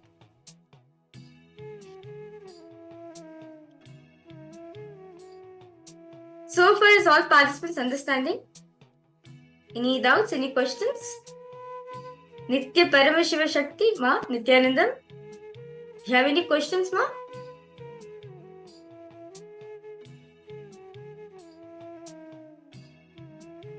Yes. Okay. So, shall we all start?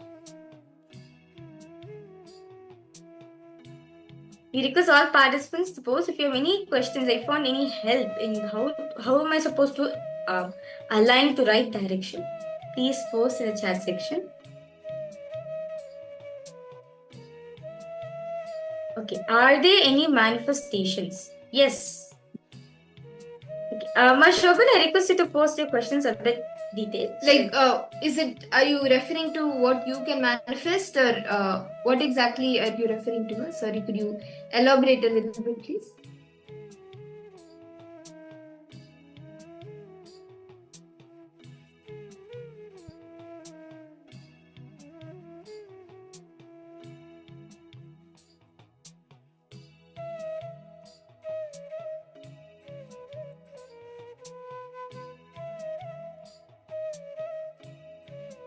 You see, there's so many things which happens in our life, right? There's so many principles that are manifesting in our life that is not which is not aligned to the right directions or the principles of Panchakrityas.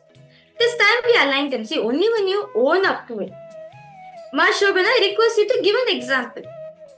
If you can give an example so you can understand it better.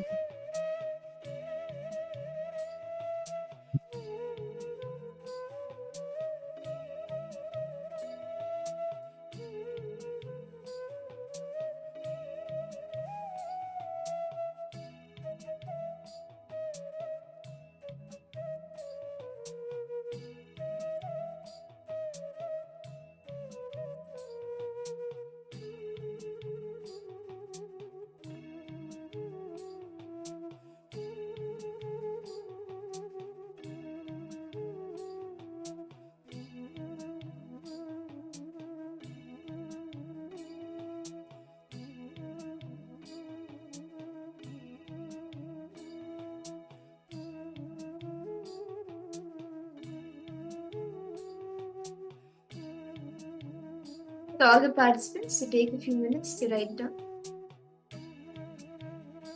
the 5 different aspects that you want to manifest.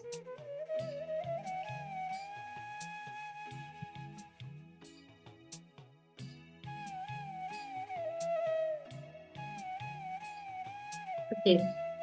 Rahul Kanaya, it's fine. If you yes. like to, you can post it here. If you're comfortable, and even if you can post private, read it out loud, then you can be rest assured. If it's in private chat, we will not be reading it out loud.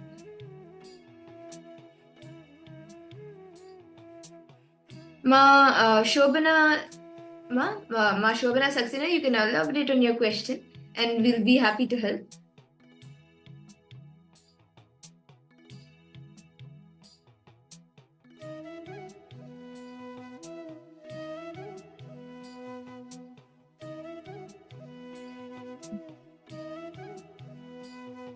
Just by aligning, just by deciding to align all your manifestations, that itself will make you manifest Ishwaratva. See, understand Ishwaratva is nothing but what? Owning up for the Panchakrityas that are happening in your life.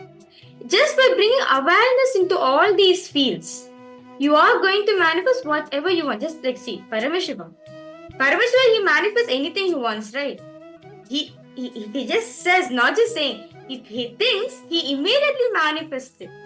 Same way, if you own up to the Panchakrityas of our life, you will experience leadership in your life. Leadership quality is not the status, it is the owning up, understanding that you are Paramashiva and you are owning up to all the manifestations that are happening in you.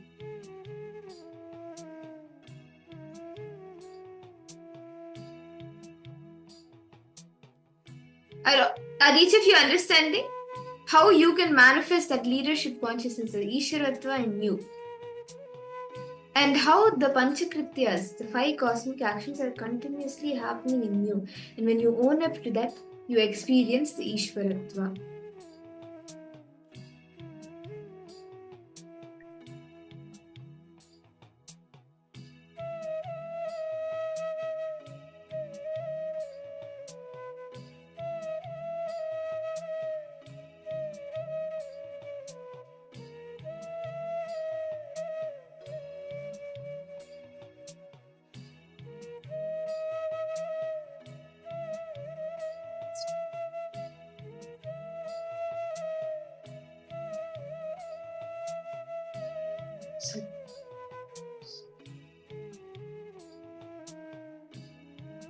I hope all of you have been able to complete writing this.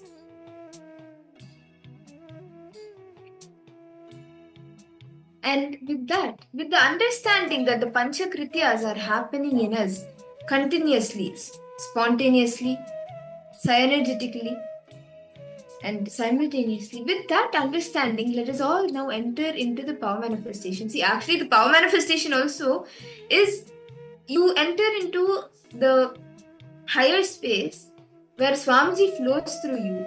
And during this time, also the Panchakrityas, Paramashiva is manifesting in you. You are creating that space of oneness. You are actually manifesting that power. So let us all do another exciting round of breath. Rahul Kannaya, I think you may be excited as in the last round you were getting it quite close. And this round also will be manifesting the power of breath, but a little bit different. What we will be doing is we will be giving all of you a name of a painting, a name of a art. And you, with the name, you will just be dropping the name into your inner space. And you will be asking Swamiji, what is this art? Like, what is the details of this art? If it's a painting, what is the painting? What colors are there?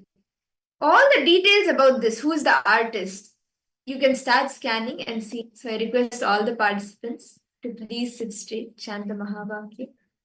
And we will be projecting a name of an art. It's called Pleasing. The name of this art is Pleasing.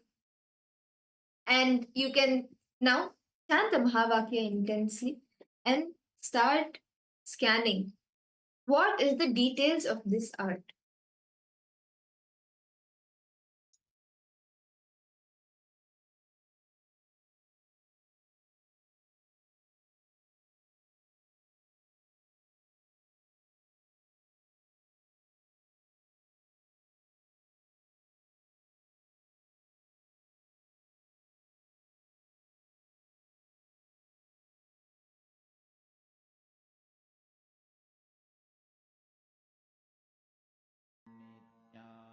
Nithyananda Paramashivoham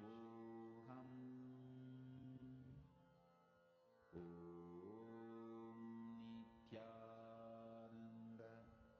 Paramashivoham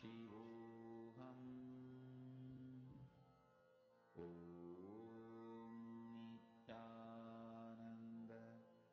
Paramashivoham Nithyananda Paramashivoham Nithyananda Paramashivoham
spiritual lullaby for samadhi, and suprabhatam, wake up call, wake up song for Paramashiva. This Mahavagya is spiritual lullaby for you to fall into samadhi. Suprabhatam, wake up song for Paramashiva to wake up in you. Just remember this one powerful cognition. This Mahavagya puts me in samadhi. This is spiritual lullaby for samadhi, and Suprabhatam, wake up song for Paramashiva in me, for Paramashiva to manifest. With this one spiritual powerful cognition, chant this Mahavagya.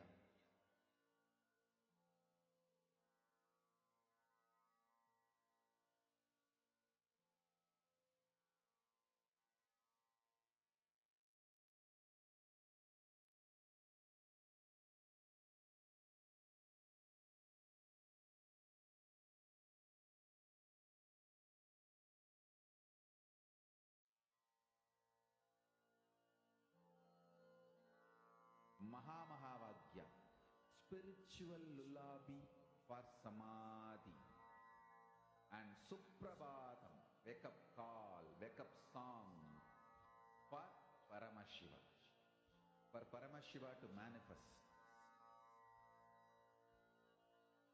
With this one spiritual powerful cognition, chant this Mahavagya. Om Nithyananda Paramashivoham. Om Nithyananda Paramashivoham. Om Nithyananda Paramashivoham.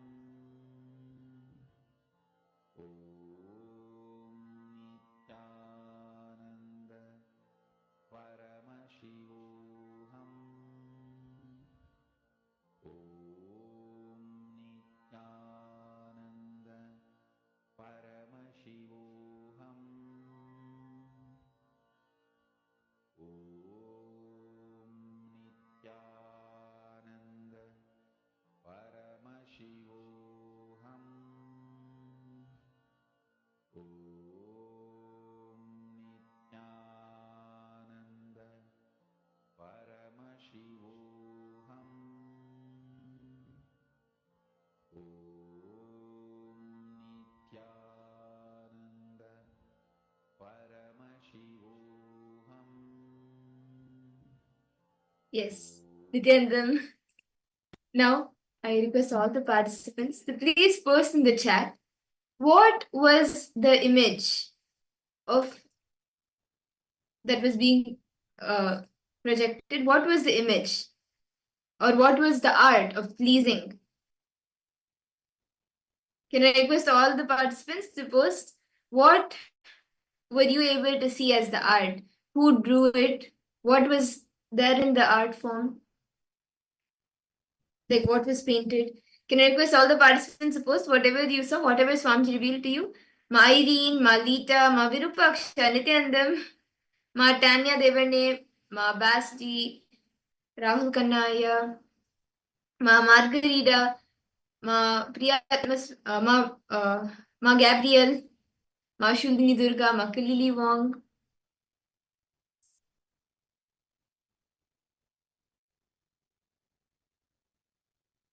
What did Swamiji reveal for each and every person's for painting pleasing? And I request all of you to post. Yes, Mashuni Durga, Nityananda. Can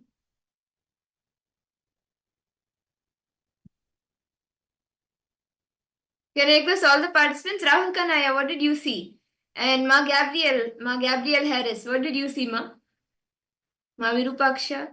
Okay, Ma, I saw some face, water, mark, mat, and letters, okay? Okay, that's nice. Anything, any colors you were able to see? What else? Anything else? You can, anything else if you remember that you saw? Actually, as you see also, you can post in the next rounds that we do.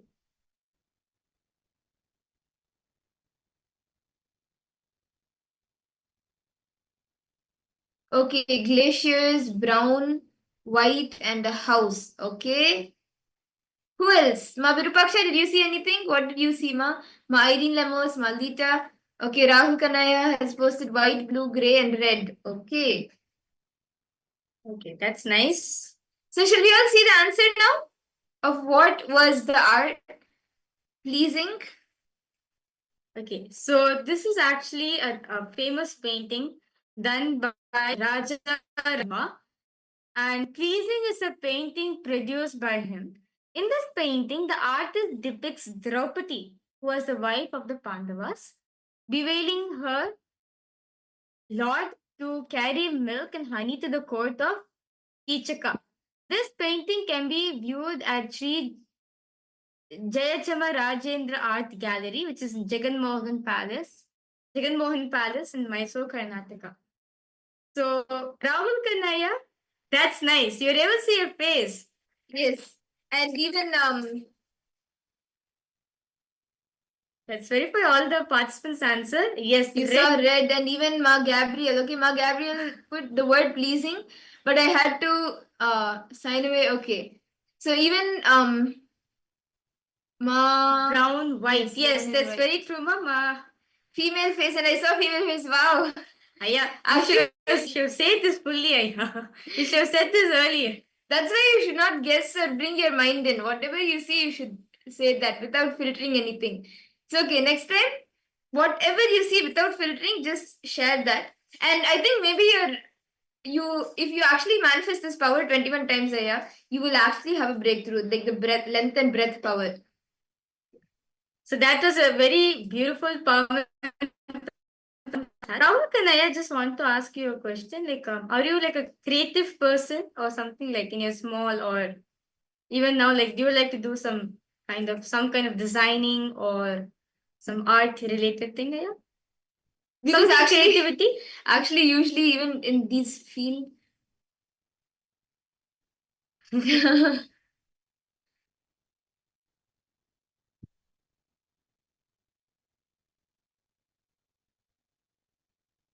No problem, Gabriel. That's fine. No problem. Ma Ananda Ghora Rupini, yes. Nithyananda Ma. Rahul Kanai, I think maybe Paramashiva is wanting to manifest the breath dimension through you, the creative aspect of you. Okay.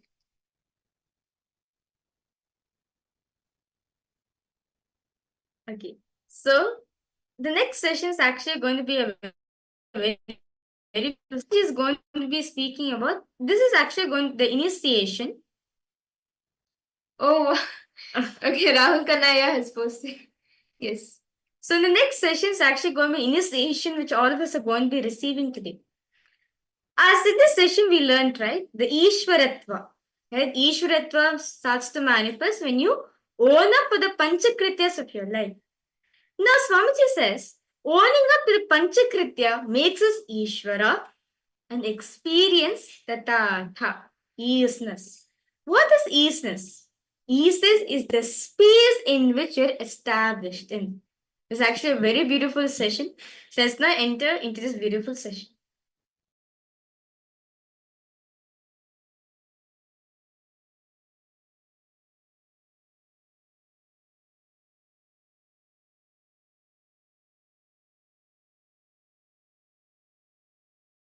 The 11 dimensions of the universe, 25 states of consciousness,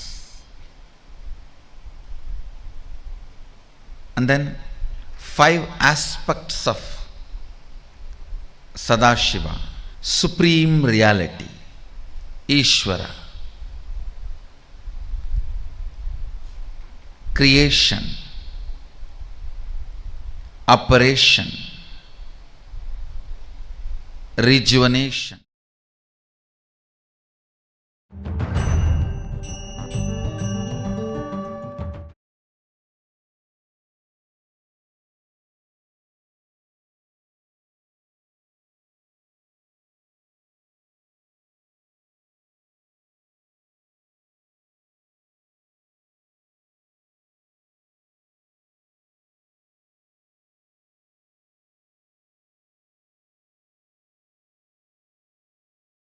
Now I'll explain to you from my experience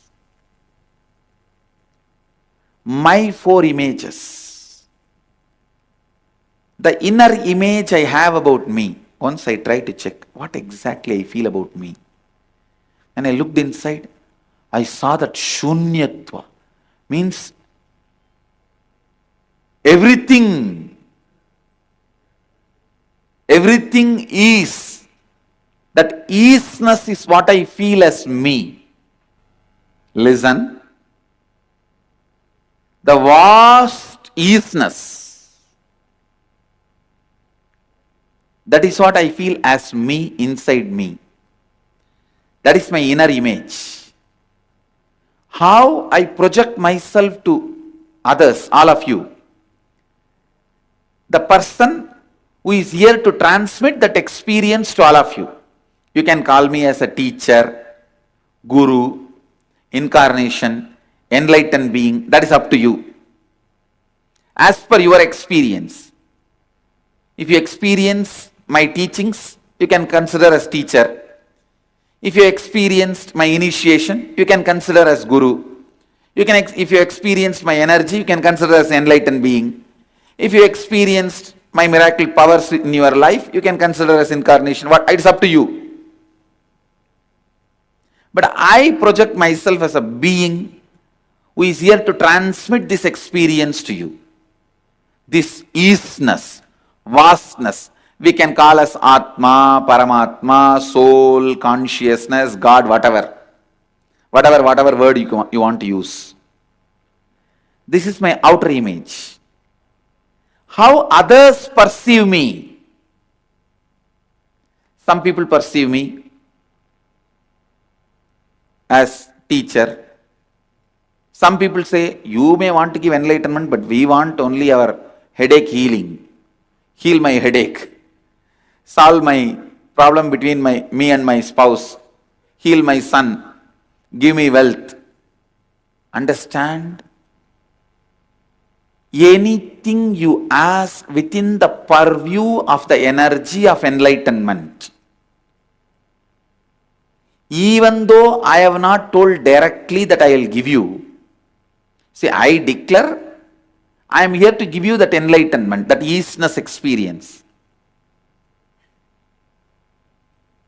Even though I have not told directly that I will heal your headache, back pain, relationship problems, even though I have not told directly, if you expect, I am responsible for it. Because if somebody can give enlightenment, surely he can heal your headache. Because for enlightenment, if I have to give you 1000 volt energy, spiritual energy, to remove your headache, I have to give only 0.5 volt energy. To bless you with wealth, I have to give you only 0.1% energy. To heal your relationship problems, I have to give you only 0.1% energy.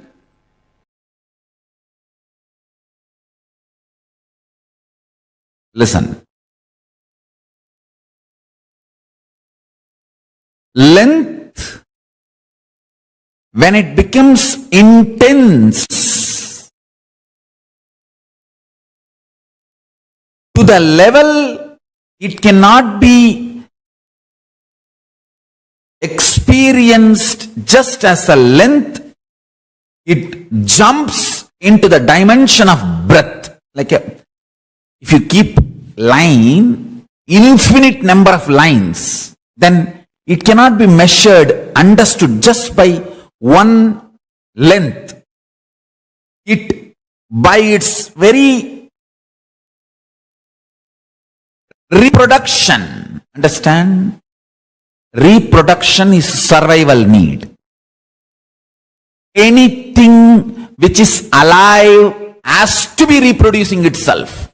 Otherwise, it will not be alive. It's law of life. It is one of the fundamental law of constant, nitya. Easiness expands. So the easiness of the length, when it becomes infinity, it cannot be any more cognized just by one idea of length. It gives birth to the next dimension of itself called breath. Understand? I'll repeat. Just imagine one thread, 1 meter thread. You call that as a length. By its nature, it is becoming multiple number of 1 meter thread. So, when it becomes infinite number of 1 meter threads, 1 meter, 1 meter, 1 meter, 1 meter, 1 meter, what happens?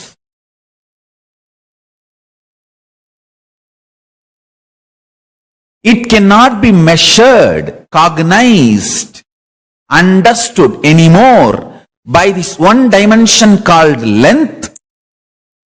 So it gives birth to its next dimension, breadth. So all the threads are kept.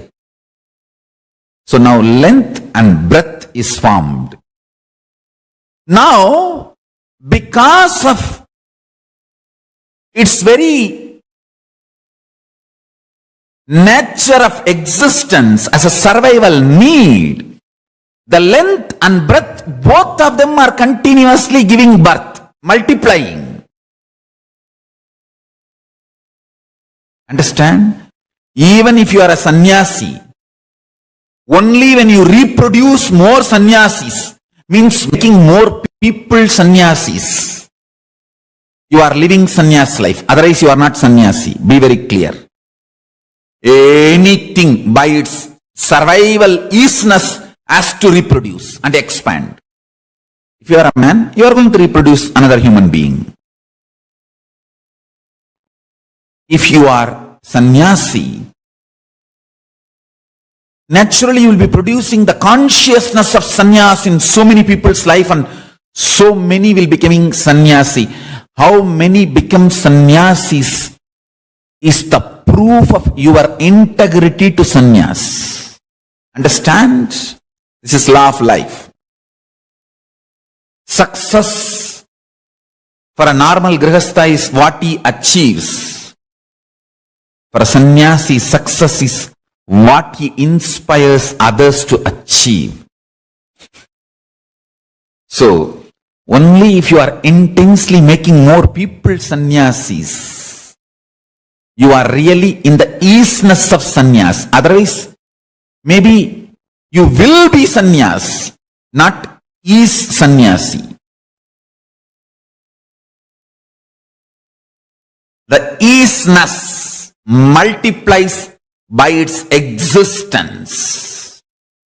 So the length by its easiness multiplies. When the multiplication breaks a point, it gives birth to the next dimension, length and breadth. Then these two go on multiplying.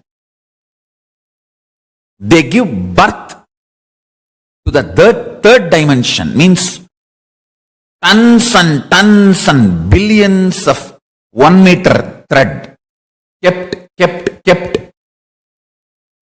So, length gives birth to breadth, and length and breadth multiplying gives birth to depth.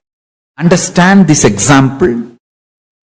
This is the way the dimensions manifest and gives birth to the next dimension. Length gives birth to breadth. Length and breadth together give birth to depth. And length, depth together give birth to time. That is why I am saying time is not linear. There is no past, present, future. There is only time. What you perceive now as your experience, like you are inhaling and exhaling, you call as present. What you can recollect from your stored memory, you call as past. What you expect or hope inside your head, you call as future. Understand? That is why I am saying 99% of us live 99% of our life inside our head. So keep it worthy to live. No shit inside the head.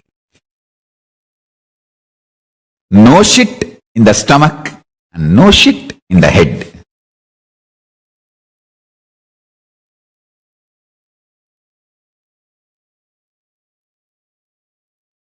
Time is not linear. Time is not linear and time does not move. The measuring scales should not be equated to content. Liter is a measuring method. But you cannot say 1 liter milk is 1 liter. No. Milk, the content. Liter is measuring mechanism, methodology. So minute, hour, day, week, month, this is measuring methodology. Do not be deluded by attributing measuring methodology to the content. So I will use two different words. Time is a measuring methodology. Kala is the content. Now, person who understood Kala does not move. Does not move. No past Kala, no present Kala, no future Kala. Kala, that's all. The measurements used to measure time, like how we have measurements, meter, liter, kilogram. How the different measuring methods are there, same way, second, minute, hour, day, week, month, year. All this are just measuring methods. Listen. Measuring methods should not be misunderstood as the content itself. Content, time does not move. If you see in the screen now, it shows as if I am moving, but I am not moving. Just the backdrop is moved front and back. Same way, for the sake of measuring, we created unit of time. Second, hour, day, week, month, year. Based on that, you call something as a past, present, future. Based on that, you come to a deluded idea, time is moving. No. No. There are some understanding all of us have. It should be called as the social understandings or social law or law of the country. How much a social law is true only for that society, law of the land, the country is only true for that country. Same way, I should say, there are something universally human beings, all human beings accept. Maybe to that level, time idea can be accepted. Like a second, minute, hour, day. This is accepted the whole globe by all human beings. So, you can use this to understand about time, but don't be deluded. Time is actually linear and moving. No. Understand? Collective human understandings are not cosmic reality. So, Kala is the purer version of isness. I-S. Isness. Purer version of isness. See, these dimensions, length, breadth, depth, time, space. Next to space is Nithya. Nithya is the sixth dimension. Then after that, Nadakala, Bindukala, all the other, totally 11 dimensions. The 11th is the Paramashiva Swarupa, Paramashiva, Paramashivatva, Paramashiva, ultimate. The sixth dimension, Nithya, is isness. That isness's purest, almost 90% isness is space. I should say 80% isness is Kala, time. Alright, time is a poor word, but anyhow, I am using it. Kala. Not the unit of time, time. So be very clear. The whole humanity knows only unit of time, but not time itself. You may know the liter, but not about the milk. Don't misunderstand the measuring unit into measured content. The delusion of thinking. The measured content in the language of measuring unit led to the confusion that time is linear and it has past, present, future. Forget about it. Time is. It is neither static nor linear. It is existentially functioning. Life is not alive just inside your body, in your every action, in your every decision, and its impact on the others' world. That is why when you can impact more people, you feel more alive. Listen.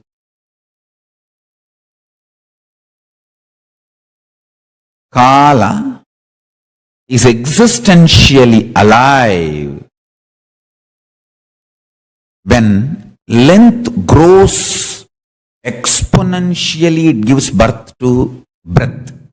When length breath grows exponentially, it gives birth to the dimension depth. When length breadth depth grows exponentially, it gives birth to the dimension kala.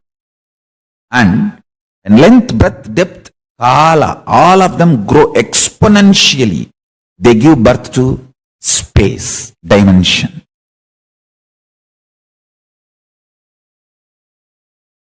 Quality of the easiness is ananda, and the quality of ananda is sharing. Understand? The quality of easiness, nitya, is ananda. Anything which is in you is always celebrates its existence. Somebody was asking me, what is exactly easiness, Swamiji? Other than your body, what you think as ease. See, you think you are body, you are your body. And there are something more you think you are. Because many times when you feel depression, you feel you are your mind. Excited, you feel you are your mind. So it is not that you feel you are only body. You feel many things are you other than your body. Whatever you think as you, that is called your easiness. And that easiness in its core is excitement, bliss, and anything which is and which is bliss expands its existence. Even when you are depressed, you are enjoying your depression. Understand? Be very clear. You are enjoying your depression. You may have your own reasons.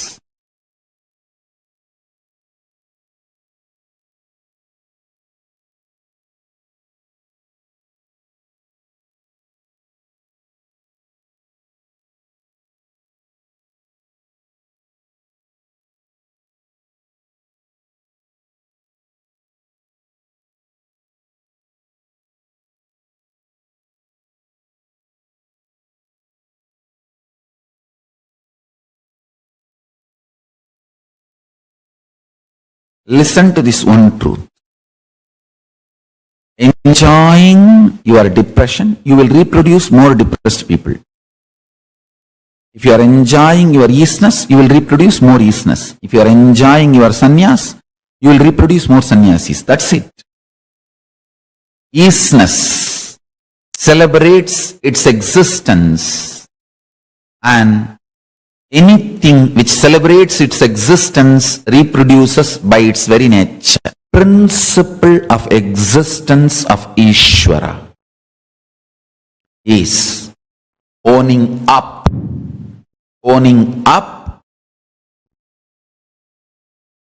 for the creation principle you created, sustenance principle you created, destruction principle you created, delusion principle you created, liberation principle you created. Just see your life.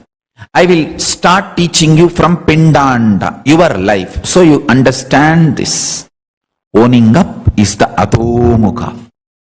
Sixth phase means the unmanifest phase of Paramashiva. Understand? First, understand what you created. Please understand, only if you are in a Paramashanta Swarupa, you will own up for what you created. You have created so many wonderful things, understand? The mechanism which converts blood into blood, which is functioning inside your body, you created. Nobody else created, you created. You learnt the science from cosmos and you created. Understand one thing. The greatest creation in the known universe is human body, and you created yours. Anybody who owns up that you created your body will manifest the power of altering it, healing it, updating it, upgrading it. All the powers related to altering, manipulating, upgrading, awakening, healing, powers related to body. So, if you want to manifest the powers related to your body, bring this cognition and own up for what you created. I tell you. For example, if you have a fatty liver, sit with your liver and say, yes, I created it. What for I created? Did I put myself in some delusion and allowed this to be created? Or did I actively cooperate and created this? What for I created this fatty liver? Just see, I tell you, owning up starts healing. And I tell you, fatty liver is such a simple problem. You just need to tell your stomach, hey, can you burn little more? I'll give you mantra as the feed material. You can use any mantra. You see, in Vedagamic tradition, any mantra described in Vedas and Agamas can be used. And use that mantra to awaken the Jadaragni, fire in the stomach, ability to be in Nirahara Samyama. Means when that patterns are demanding food and it is flashing the pizza photograph in front of your eyes, or you are doing Nirahara Samyama, but within 24 hours in the dream you are having a full feast, and then you feel, what is this? What kind of a life? I am not even able to eat. What for I am earning? What for I am alive? What for? This is injustice. Hey, you being brainwashed to eat all the shit and junk and filthy food like products continuously and fall sick is the real brainwashing happening to you.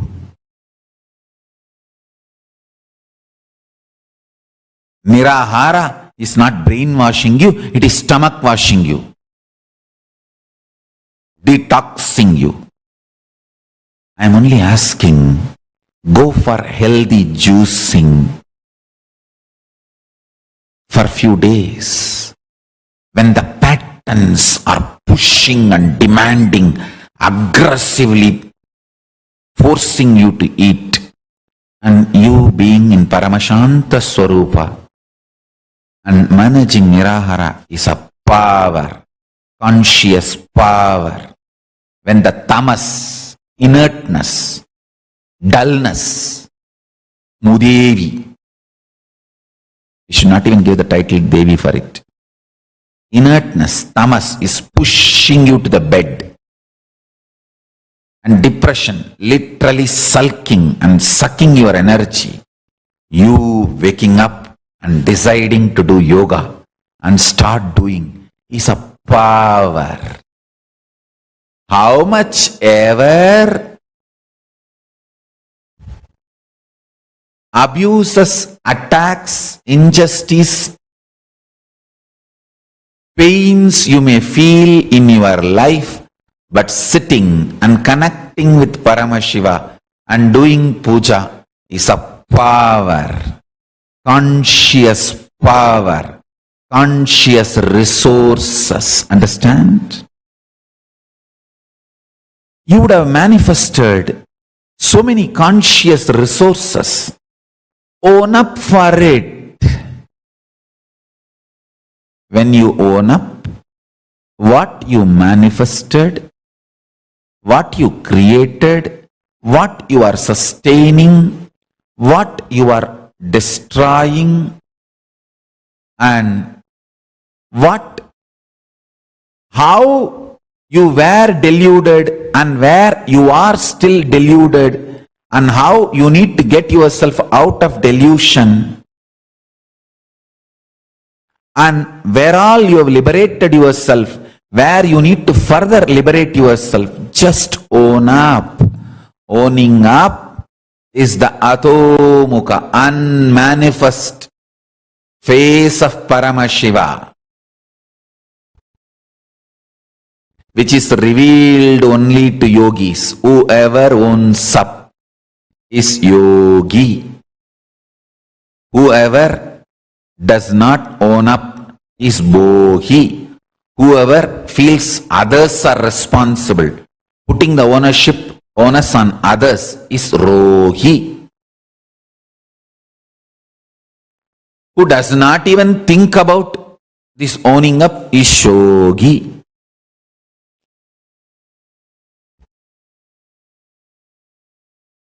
When you own up,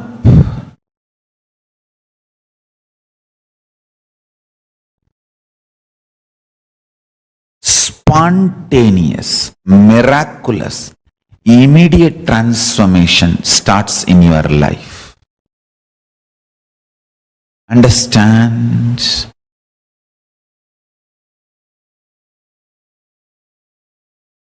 If you are tired, bored, feeling overloaded, overwhelmed, own up that. Own up that. Own up. Owning up is the secret of Ishwaratva.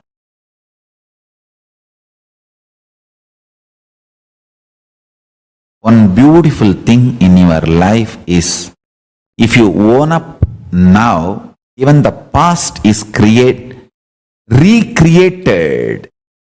Understand? Even the past is recreated, because past is not dead as you think. Past tense is dead, but past is not dead. Future tense is yet to manifest, but future is not yet to be manifested.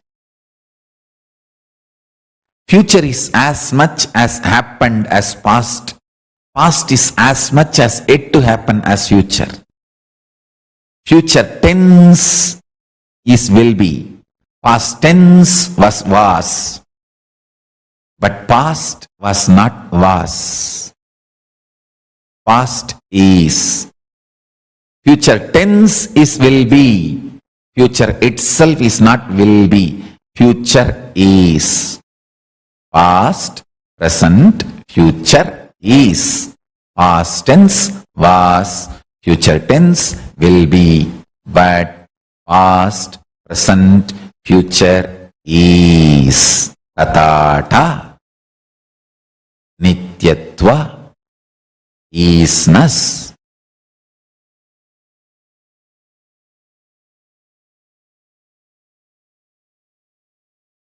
Paramashivoham, the ultimate revelation,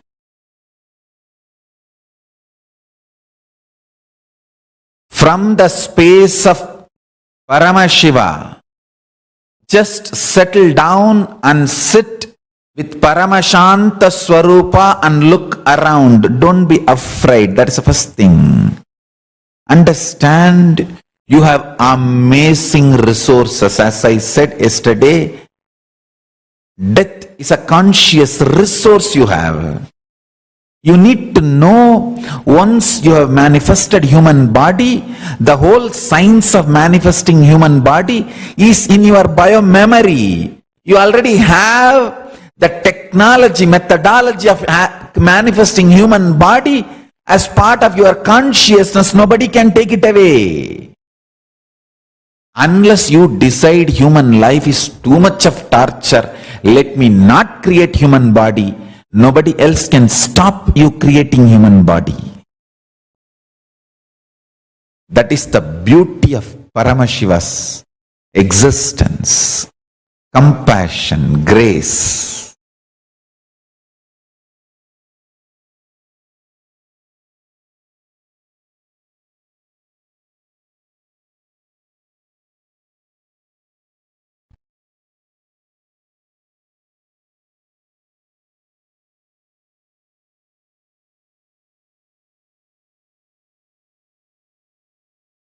owning up.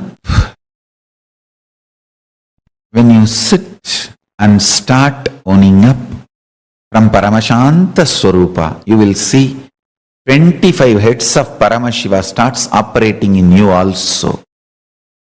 And you will know what to manifest, what to sustain, what to destroy, and what to put in delusion, how to get yourself out of delusion, and from what you are liberated, from which you need to liberate yourself more. That's it.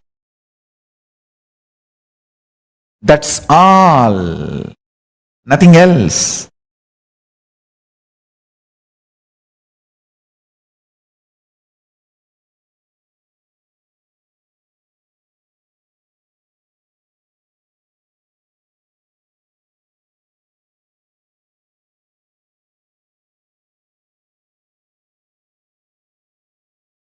This owning up is the sixth phase of Paramashiva.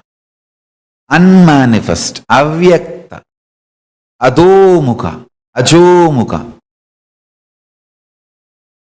antimatter. All those words show the owning up phase of Paramashiva. When you own up, you are Ishvara.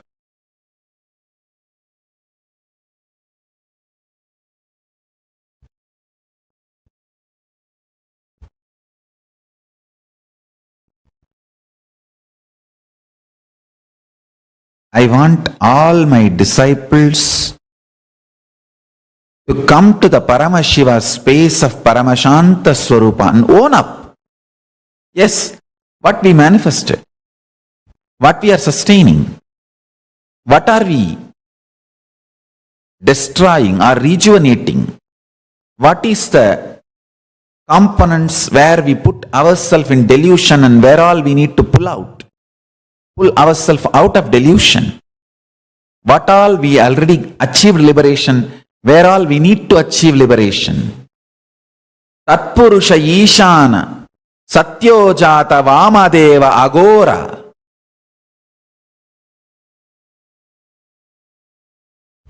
When you own up, you are Paramashiva, you are Ishvara.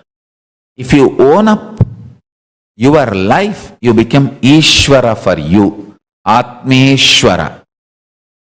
If you own up a group of people, their lives, own up for them, you become Kulapati. If you own up for a mandala, zone, for their life, you become Mandaleshwara. If you own up responsibility for a Mahamandala, you become Mahamandaleshwara.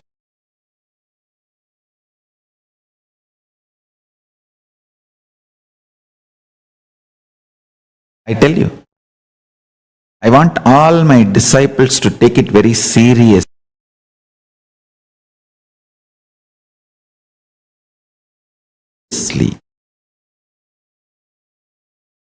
All my sannyasi disciples, take this as spiritual lesson. Gurukul Balasans, take this as a spiritual lesson. Today, you will all become Atmeshwara for yourself. Yes. These are all the places I manifested as Swamiji wanted. These are all the places I did not manifest as Swamiji wanted. These are all the places I sustained myself as Swamiji wanted. These are all the places I did not sustain myself as Swamiji wanted. These are all the places I rejuvenated myself as Swamiji wanted. These are all the places I did not rejuvenate myself as Swamiji wanted. These are all the places I pulled myself out of delusion as Swamiji wanted. These are all the places I missed and put myself in delusion even though Swamiji warned me. These are all the places I liberated myself as Swamiji taught me. These are all the places I missed it, even though Swamiji taught me. Bring that understanding and own up. If you own up today, you will become Atmeshwara, Ishwara for yourself today. This is the way in KAILASA. You become Atmeshwara first, Ishwara for yourself. Then you become Ishwara for few people, Kulapati. Then you become Ishwara for a zone, Mandaleshwara. Then you become Ishwara for Mahamandala, larger zone, Mahamandaleshwara. Helping people to own up is making them become Ishwara for themselves. Help yourself to become Atmeshwara and help everyone around you to become Ishwara for their life, and go on helping more and more and more people to become Ishwara for their life. Ishwara for themselves.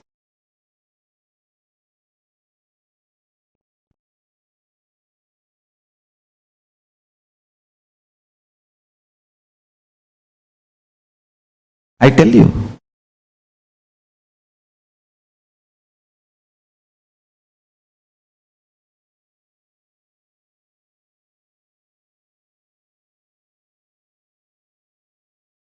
it is the way you own up. Your life is decided. Don't think whole.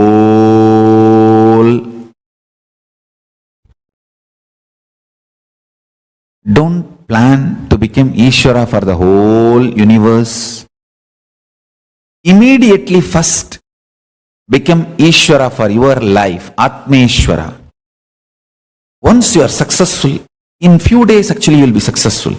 I tell you, it's not that even for your own life, you should become Ishvara 100%. No.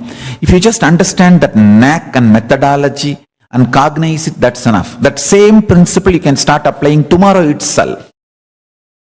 Then you can start becoming Kulapati. Then you can start becoming Mandaleshwara. Then you can start becoming Mahamandaleshwara. But start from Atmeshwara. Don't plan to start becoming Mahamandaleshwara first. First Atmeshwara, owning up. Then step by step by step. Whoever decides to own up, become gods of KAILASA. Whoever tries to put the blame on others, manifest so much of delusion and violence, they become demons, rakshasas. Understand, vegaha, sanyoga, visesha virodhi. Action and reaction are equal and opposite.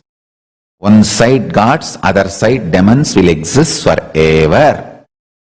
But if you sit in Paramashanta Swarupa and start owning up, you will become Ishvara beyond these two, action and reaction. You will become Paramashiva, Parameshwara, beyond action and reaction. Owning up is the master key. Absolutely being clear about your existence and not accumulating anything which is not relevant for you is aparigraha. I am not saying don't acquire what is directly relevant to your existence. Have a comfortable life. Just decide not to accumulate things which are not relevant to your life. That's all. You will have aparigraha. The first step of aparigraha will start happening If you just disown what you really don't need to run your life, your existence. Oh, someday it may be needed for me. That is where the delusion creeps in. Delusion creeps in.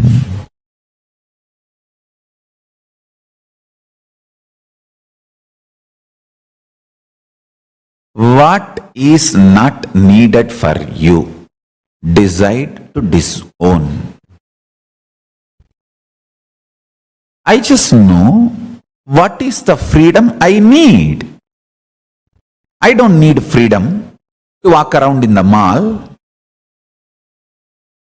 I may need freedom maximum to walk in the beach in the evenings in Paramashanta Swarupa, in the space of Paramashiva Samadhi.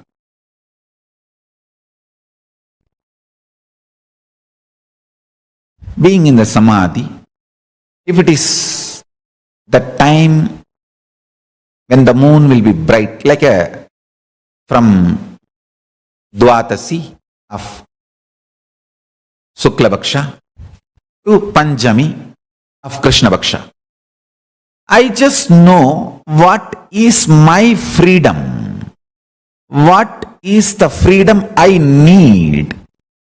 So I choose my life that way, and I plan my life that way. So I feel I am absolutely liberated, free. No one can touch my freedom, my liberation. I create the liberation I wanted. I create the life I wanted. I sustain the life I wanted. I destroy the things which I don't want and rejuvenate and manifest as I wanted. I pull myself out of delusion wherever the delusion tries to be pushed on me, or wherever the delusion gets engaged or entertained, and I liberate myself more and more the way I want. So I own up. I become Ishvara for my life, and I teach everyone to become Ishvara for your own life. Understand, each of the creative aspects of life, love added to your system, leads to enlightenment, leads to liberation, leads to more and more joy, bliss. You need to know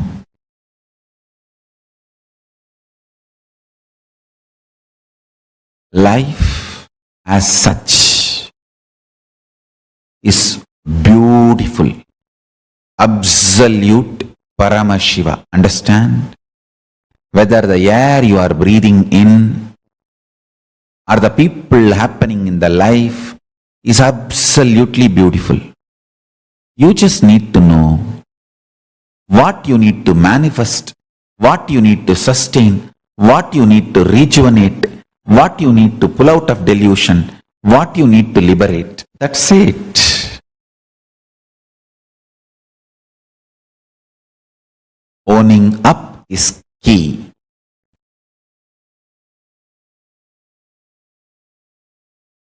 I will make this principle, truth, as a reality to all my disciples and devotees who declare their integrity to me today. This is my gift to my disciples and devotees. Understand this truth. Change in your life can be drastic and absolute. The transformation can be spontaneous and complete the moment you own up. Owning up is Ishwaratva. Just see from where you are experiencing the first person, the feeling you have about your existence. I. From where am I experiencing? It is directly Sadashiva experienced by your first person is your existence as you. You experiencing Paramashiva's first person in you is your first person. I am using different words and making you understand.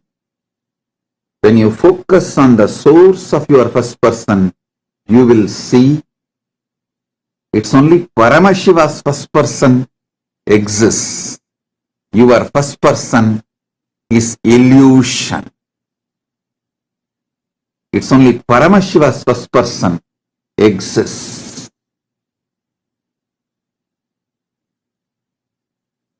Realizing only Paramashiva's first person exists, your first person is delusion, is what is mastering the delusion. Realizing Paramashiva's first person alone exists is liberation. Your first person is just a shadow of Paramashiva's first person exists in you. Now, sit and focus on Paramashiva's first person who is residing inside your first person.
Nithyananda, that was a beautiful session, a powerful session on Tatata, the easiness, how we can experience that pure easiness in our life by manifesting the Tatata. See, what is Tatata? Tatata is easiness, and we can experience it by just experiencing, by just being in that space of Ananda, bliss. See, easiness is actually bliss. And if you're enjoying your easiness, you will reproduce more easiness. If you're enjoying the state that you are in, whatever state you are in, if you're enjoying it, you will experience bliss, Ananda, easiness. Tatata very beautifully Swamiji explains as that tatata, that space in which you're established, meaning the space in which you enjoy more, you manifest that more. To give an example, if even when you are in depressed, right? If you're enjoying depression will reproduce more and more depression in people. Whatever space you are in, if you're enjoying that, you will reproduce more of that. So understand for all the participants, if something is repetitive in your life, it is reproducing in your life again and again and again, then you need to understand that you are cherishing it, you are celebrating that, you are in that space. See, tatata means easiness, meaning if you are cherishing that in you, you will reproduce that in the same thing. If you cherish happiness, if you cherish celebration, you will reproduce that only on yourself and others. So, owning up to this, owning up to what you are reproducing in your life, owning up to what you're cherishing, what you're celebrating is the tatata. It's actually a very beautiful thing Swamiji has spoken as. And today, all the participants, all of you are going to be receiving this as an experience for each and every one of you, where you're going to be understanding what are all the things that you are reproducing in your life. What is it that you are cherishing? What is it you are celebrating within yourself, which you are reproducing in your life again and again and again. And ultimately, you are going to be reproducing Paramashiva in your own life. And with that understanding, now we will be preparing ourselves for understanding and learning more about the grand Kumbh Mela celebrations, and we will also be preparing for the darshan. Today, all of us will be initiated into that very space of easiness. So now let us all get ready to enjoy the glimpses and understand more about the grand Kumbh Mela celebrations that are coming up, the Maha Kumbh Mela celebrations, the Maha Kumbh Mela that is coming up in 2025. Let us all get ready now.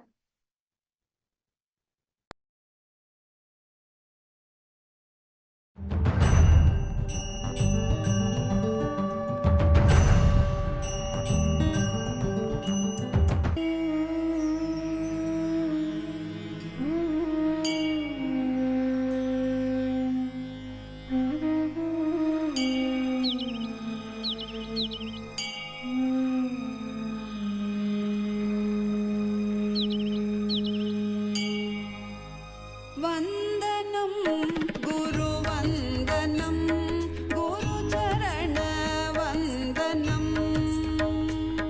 वन्दनं गुरुवन्दनं गुरुचरणवन्दनं Nityanand गुरुचरणवन्दनं वन्दनं गुरुवन्दनं गुरुचरणवन्दनं Nityanand गुरुचरणवन्दनं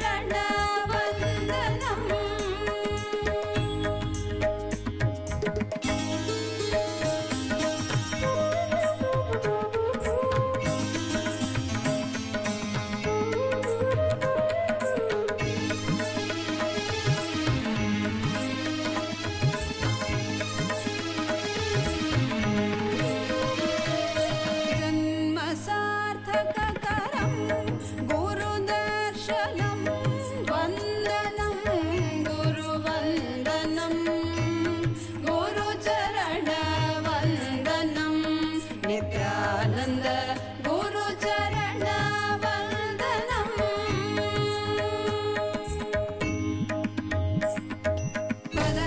sada ga pa da re ga pa ga sa re ga pa da sa re ga re re sada sa pa da sada ga pa da re ga pa ga sankata kavacha madhura anubhavanandam guru smaranam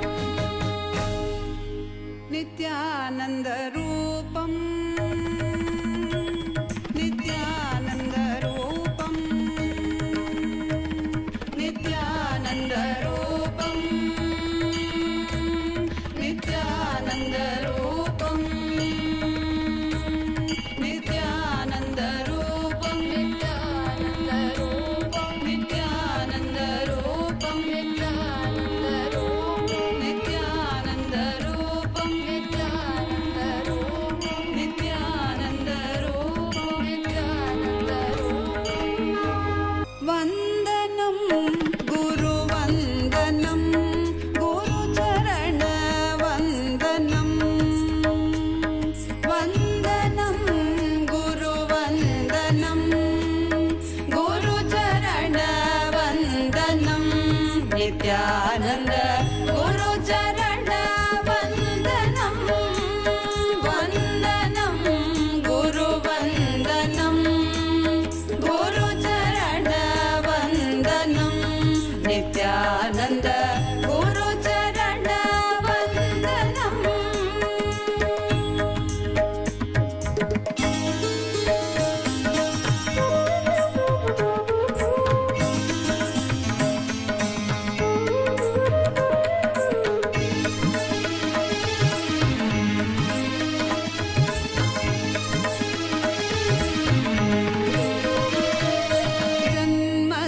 जन्मसार्थककरं गुरुदर्शनं वन्दनं गुरुवन्दनं गुरुचरणवन्दनं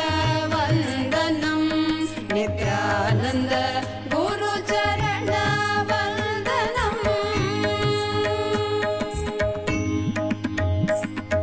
पद सद सद ग पद रे ग ग स रे ग पद स रे ग रे रे सद सा पद सद ग रे ग ग संकट कवच मधुरानुभवानन्दं गुरु स्मरणं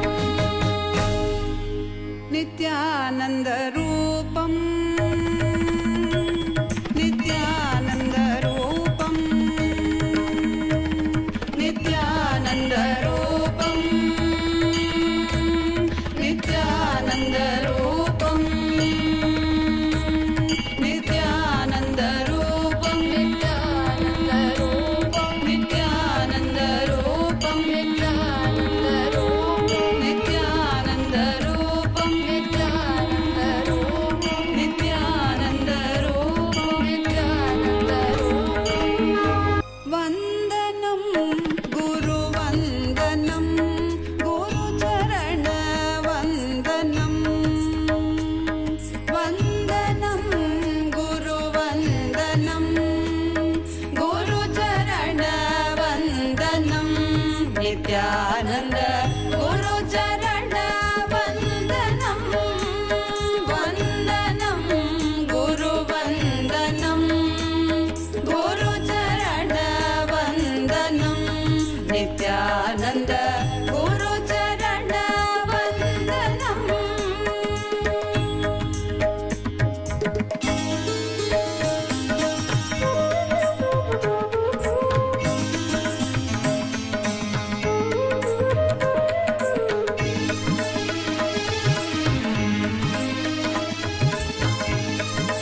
परमसुखदं केवलं ज्ञानमूर्तिं द्वन्द्वातीतं गगनसदृशं तत्त्वमस्याधिलक्ष्यम् एकं नित्यं विमलमचलं सर्वदी साक्षिभूतं भावातीतं त्रिगुणरहितं सद्गुरुं तं Namami. Nithyanandam to all the participants, viewers, every one of you that are joining here with us today. We welcome all of you for the Kumbh Chalo series. We welcome all the participants, Paramashivoham Level 1, Level 2, the Level 3 participants, and everyone else that are joining with us from around the world. We welcome all of you for today's very, very special program. Nithyanandam, Ma Gabriela, Ma Wonkalili, Ma Anita Razdan, KAILASA, Toronto, and Z Go, Sophia in Z, Ma Sadashivatma, and Ma Abha Sharma, Ma Jayantananda, Ma Jody Walls, Ma Teresa, Nithyanandam. Wow, wonderful to see so many of you here. Ma Lita Sege, Nithyanandam, Ma Rani Ayer, Ma Basti Nuvaldas, and all the Ma Western Tekeste, Ma Nataraja Priya, Nithyanandam, and Ma Anandeshwari, Ma Virupaksha, Ma Rekha Patak, Shiv Panditaya, Nithyanandam. We welcome all the participants, viewers, every one of you for this very special Kumbh Chalo series. Literally today's full day, what we have been learning is all about the multi-dimensional activity of Paramashiva. We have learnt about Jiva, Jagat, Ishvara, an introduction to the self, introduction to the universe, and introduction to the cosmos. Today, whatever you have learned, the principles of the cosmos, understanding how Jiva, Jagat, Ishvara, all of them are. Right now, you are going to be experientially understanding how you can implement this in Kumbh.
Technical glitch.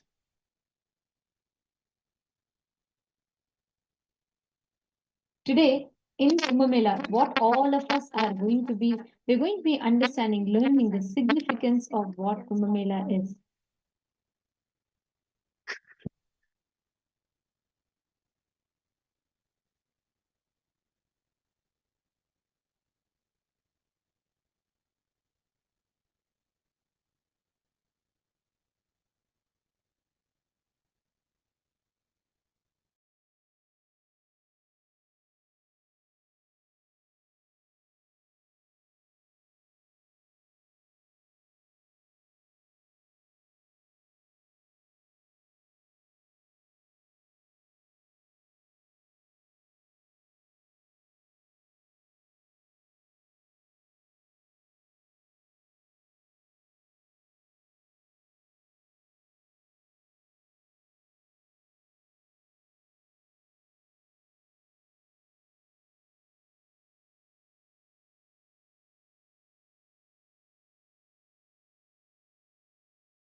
Nithyanandam, sorry for the technical glitch.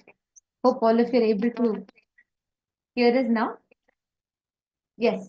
So, Ma Anita Razdan, Ma Maluhya Mona, Ma Jacqueline. Okay, so before we enter into our segment today, I'm going to start with asking all the participants here. How many of you here have already started becoming part of Kumbh Mela? How many of you here have already started joining Ma Suganma Swarupini, Ma Alita, Ma Liakori, Ma Martha Watson? How many of you have already started joining Kumbh Mela, signed up? Ma Asha Ramdas, have you already signed up for Kumbh Mela? Ma Jodi Wall, yes, I see your hands up. Anyone else? How many of you here have already signed up for Kumbh Mela? Can you all please let us know in the chat? You can leave a message in the chat. If you've already signed up for Kumbh Mela, please leave a message in the chat. Ma Gabrielle Harris has posted she has signed up and she has even attended meetings of Kumbh Mela. Excellent. Actually, all those that are here, as we talk live right now, we are having so many people who from around the world are attending the meeting, getting trained for them to be part of Kumbh Mela. So don't miss. And every one of you that are here, all the participants that are here, make sure you're all continuously, if you are having a chance, make sure you're not missing Kumbh Mela. Somehow be that, do any kind of any logistical arrangement, whatever required, all that you can do. Now, I request all the participants here, anyone here who is not signed up still, can you all please post in the chat? See, one thing understand, this what opportunity you are getting to experience here in Kumbh Mela is something uncomparable. You can't compare it with anything else because this is a lifetime opportunity to experience that version of you in a raw, wild, crude manner. Something that you may have never ever experienced before, where a new dimension of you, which does not get affected by anything else, which does not get impacted by anything else in your life. And it just goes on like being there as a strength for you, where you understand what kind of a powerfulness you actually carry. It's a unique way where you get to discover the potential that you actually carry in you, because the way how like just to witness being part of what Swamiji is doing and to experience that space that Swamiji gives to all of us, that Swamiji is continuously providing to each and every single one of us. It's like you experience that profoundness without putting any effort of separately from your side. How many of you are understanding this? This is like a unique experience that Kumbh Mela alone can give you, something that you can't get anywhere else. Actually, the way how Swamiji made Kumbh Mela happen, it was so profound that every single person who attended the Kumbh Mela and who experienced these shifts happening in them, they started manifesting this powerfulness, the way, like all these powerful qualities as a part of their day-to-day life, where even their business impossibilities, everything started becoming like something redundant for them. Actually, literally, if you understand how Kumbh Mela was, and if you just study it, right, like when you see the grandeur, all of it is there. But one of the most important perspective is just understanding about how this Kumbh Mela happened, like the way how it unfolded. You will understand how you can awaken your a unique dimension of you. You will be able to see, experience, and understand it. So do not miss any one of you here. Any reason it might be you have some logistical issue, you might have any issues. Do not miss Kumbh Mela for any reason. Just decide to be there and Swamiji will manifest the rest for you. Actually, the very fact that after 5 years is the first in-house program that we are having is the most exciting thing in itself because you're literally going to be in an ecosystem to receive that energy, receive that experience. All the participants that are here with us, how many of you have signed up? Can I request all of you to confirm in the chat? Anyone else is yet to sign up?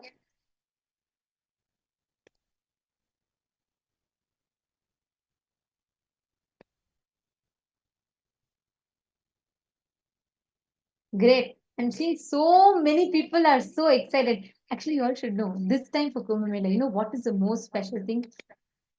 First, the fact that we are hosting it in India and in LA, which has happened multiple times. This is not the first time. Swamiji has hosted it multiple. Swamiji was the first ever person to host Kumbh Mela internationally in an international country. And in addition to all of that, for the first time, as KAILASA, as the Hindu nation, officially we are conducting. See, so many Kumbh Melas, Swamiji led the whole Kumbh Mela as the Supreme Pontiff. Like Swamiji led it as the Mahamandaleshwar, as the king of various different kingdoms. But this Kumbh Mela, as the head of KAILASA, as the founder of KAILASA, Swamiji has established this whole Kumbh Mela, which officially for all the Hindus, it's like our country is organizing Kumbh Mela. Our KAILASA is organizing Kumbh Mela, and you are going to be a part of it. This is a history in itself to be a part of this grand Kumbh Mela. The very word, like in Kumbh Mela itself, is like the largest spiritual congregation on planet Earth.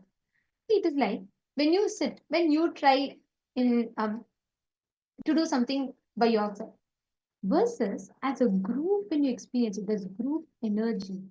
That group energy has a profound impact. Kumbh Mela is where all the people, everyone come together for one purpose, which is to experience Paramashivoham, to experience Swamiji, to experience its super consciousness. When everyone comes together in one place, and I'm not talking about 1,000, 2,000, 10,000, no, not even 100,000, I'm talking about millions. When millions come together for one purpose, you can imagine the collective group energy, how this whole space is. And you're going to get to experience this profoundness in your life. See, how many of you have heard that more than the knowledge, the experience that you have matters a lot? Like people give so much value for the experience you have. Why? Not just by studying in school or in your college, studying few books, how many ever books you study. Unless you have had that experience, really you may really not have the actual competence for things. How important it is to have the experience in your life, to build that competence in your life. Kumbh Mela provides you with that. This is the only place where you can meet the largest number of beings gathered in one single place, various cultural differences, the kind of, see, Hinduism. But Hinduism is like an ocean. It's so different. Every sect of Hinduism is so different. And all of us getting to collectively live together, be part. Actually, I just wanted to share this one thing, the tent that you're seeing behind. This Swamiji had exclusively gotten just for the Sarvanya Pita Yajaman, Sarvanya Pita Kartas, and it's a barren land. Right? We have been telling about how this barren land is the last few days. So because of that, we don't really get any of these things. Like even to arrange for the bunker cots, only our uh, Kailasa Ujjain only had all these bunker cots arrangements made where people could come and actually have a proper place to lie down and be comfortable. And Swamiji said for all the Sarvanyapita Yajaman, Sarvanyapita Kartas, Swamiji wants to make sure it's like, literally they could have their own tents over there for this. Swamiji actually researched all the best tents that were available and how to give the best, comfortable, most powerful, sweetest experience to the people. And he himself sat, micromanaged, and arranged for this. I know how many times Swamiji himself used to go, and he would physically go to the campus and to the place where they're actually putting the tents. And Swamiji, first they came back and said, "No, no, Swamiji, we don't have this uh, tents available anywhere here. Not even the cities have any of these tents available." And they were trying to, the construction team was trying to tell Swamiji only this type of tent, like, very like a plastic tent, that is what is available. Swamiji said, no, it'll get heated up faster.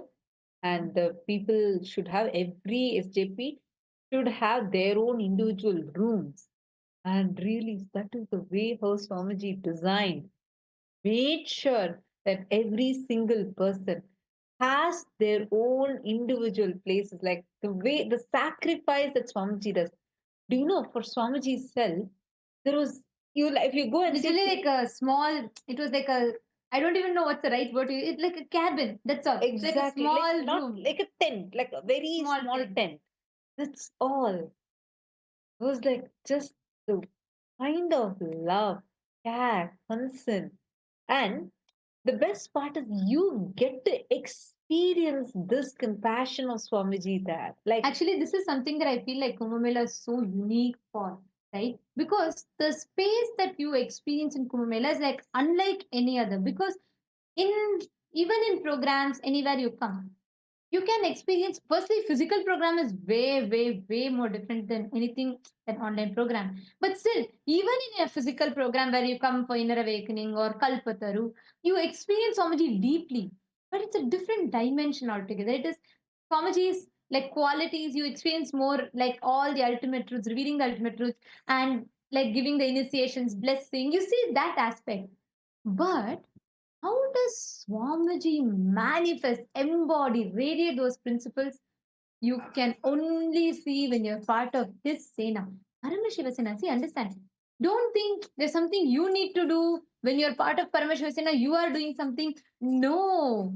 When you are part of Paramashiva Sena, it is not you are contributing something, you are doing something for Swamiji. No, it is you are manifesting Swamiji, the ultimate qualities through you. I have seen this and I remember this so well in Kumbh Mela, right? See, for us, when there are too less people, managing is a big problem. Like what so many things do, very less people. When there are too many people, also it's a problem. You will not know how to manage leadership for 100 people, 200 people itself is not easy.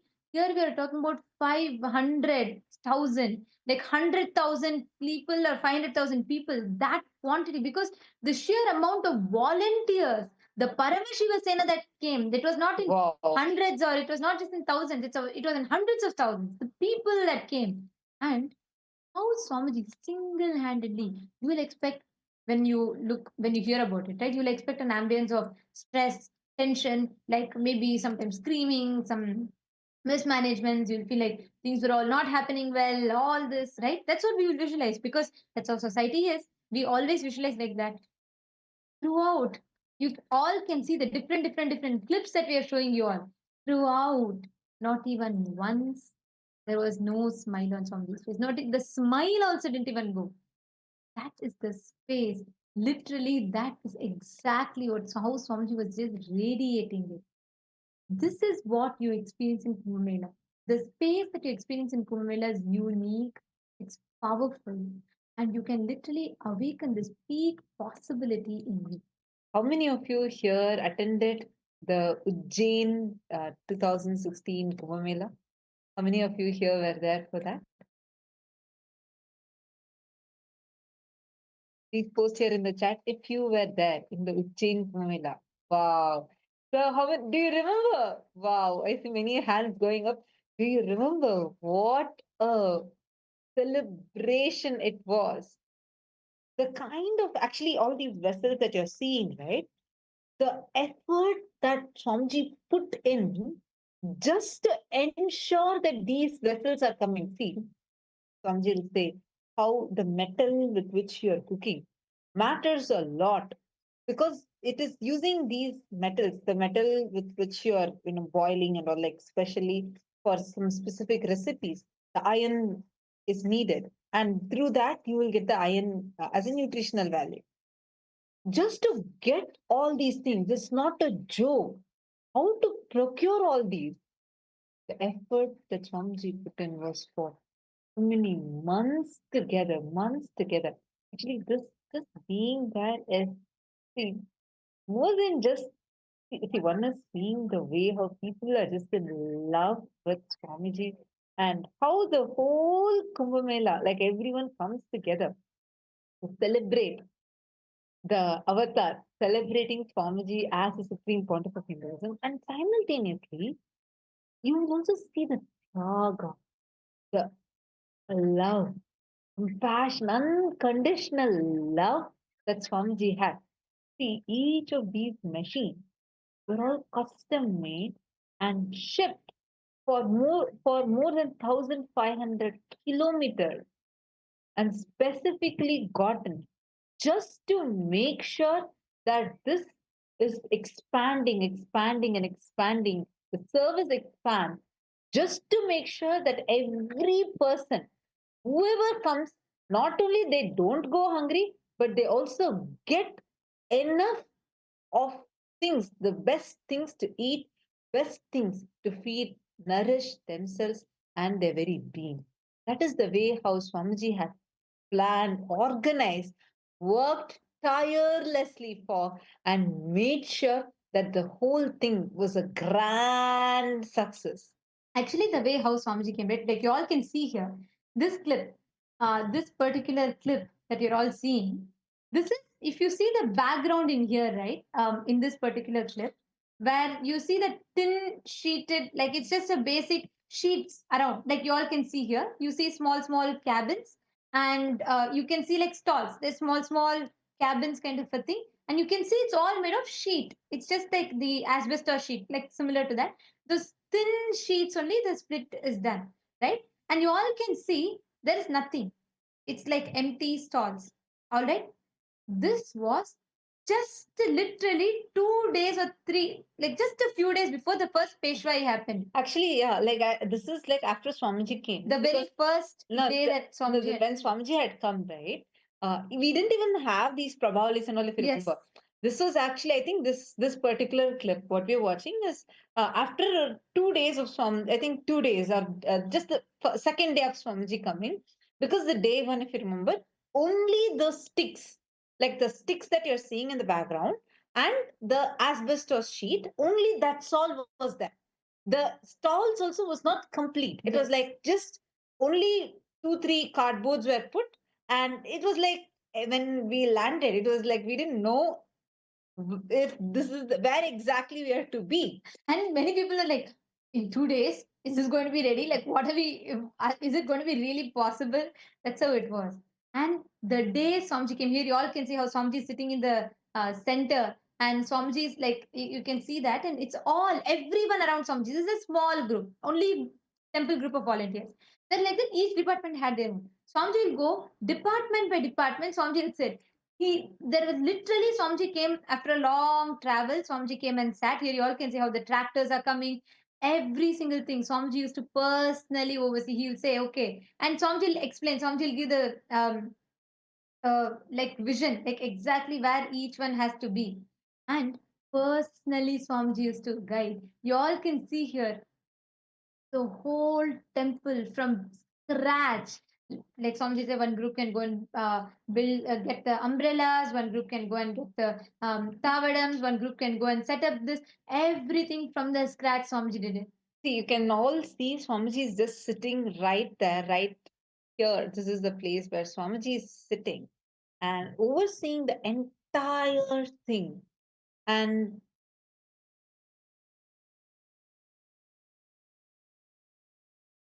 you will actually see what was there now, like just what you are seeing.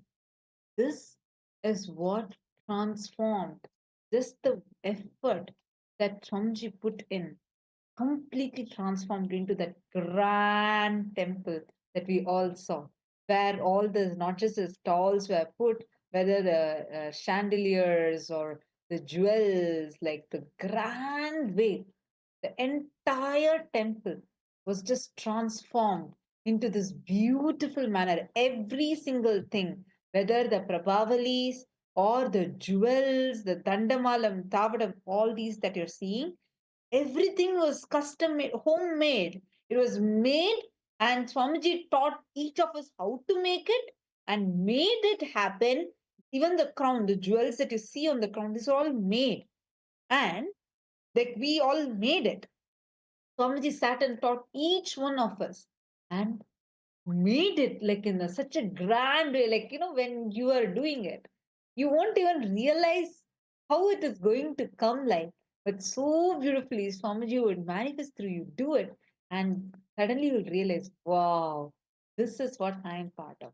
Now, what we saw as a temple, like just a few minutes back, where there's literally nothing. In matter of 2 days, this is what Swamiji made it in.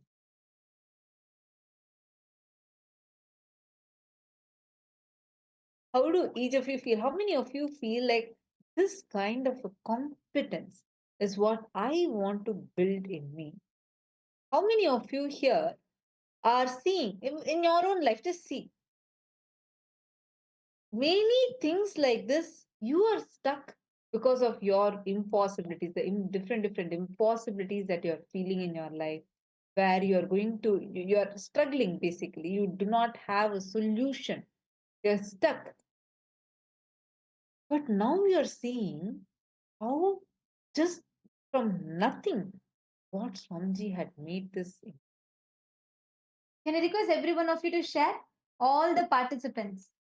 Come on, I request every one of you to post. How many of you, when you see it, you feel that? See, every aspect. Ma Prematavasi is posting me, and I'm seeing few more people raising your hands. Understand every aspect.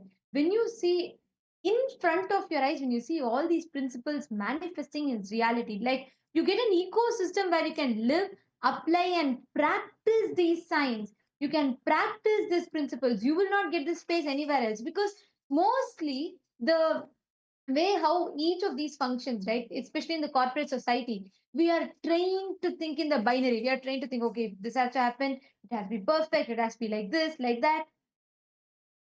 Until and unless you actually apply, experience it, you will never be able to taste that dimension. And that is exactly what Kumbh Mela is for you. That's an ecosystem where you can actually apply the science. Here it is not, it does not happen by, if you see all the people that are there, It's not like the people who have mastered Hinduism, who know Hinduism. No, it was everyone, and people from different corners who have never heard about Hinduism, from all corners of the world. Still, Swamiji made it happen. And throughout the time, you can just see how there is no sign of stress. I should not even use that word, because it's not just there's no stress, there's so much of bliss, joy, activism, and life.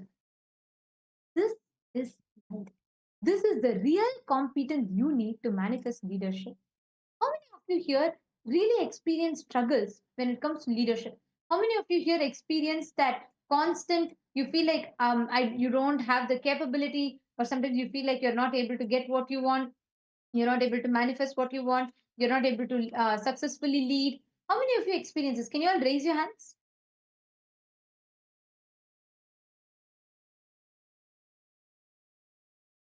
How many of you experience it? Raise your hands, please. Raise your hands.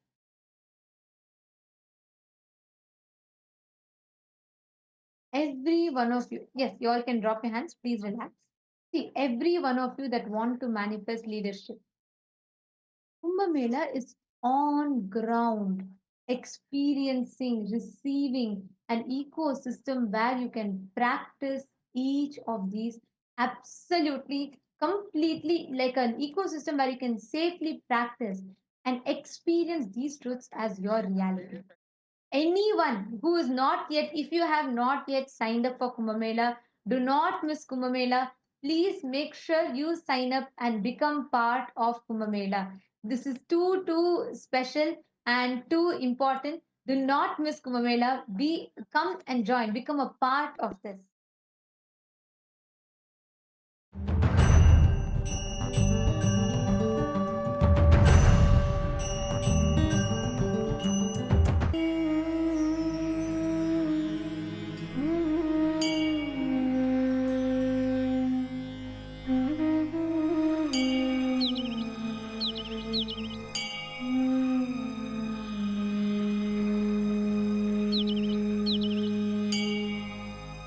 वन्दनं गुरुवन्दनं गुरुचरणवन्दनं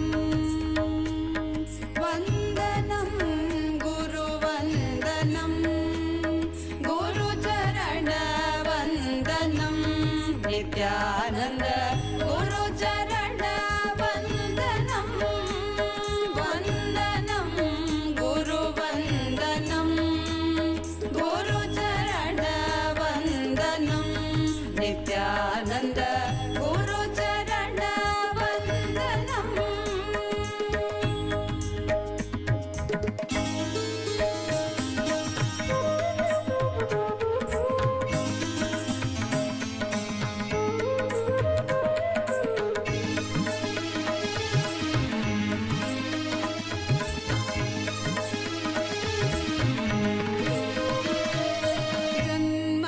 जन्मसार्थककरं गुरुदर्शनं वन्दनं गुरुवन्दनं गुरुचरणवन्दनं Nityanand गुरुचरणवन्दनम्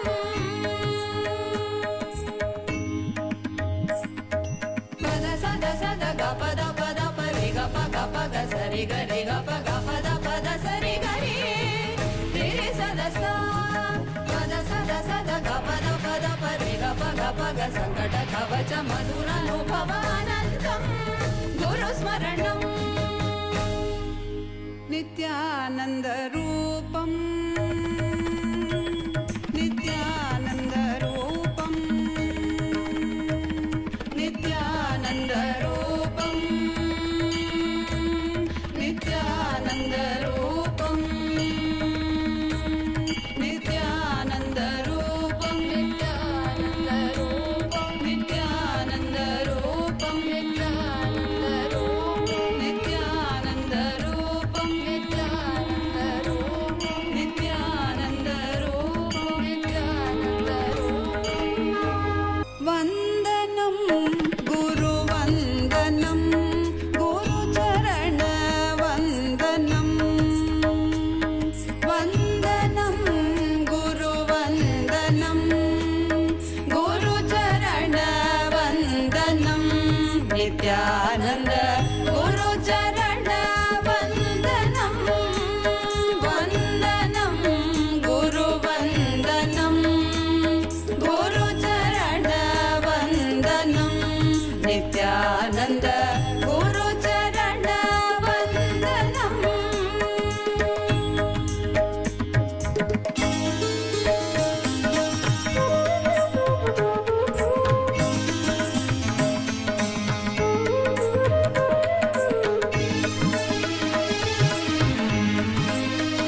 sari ga re ga pa ga pa da sari ga re re re sa da sa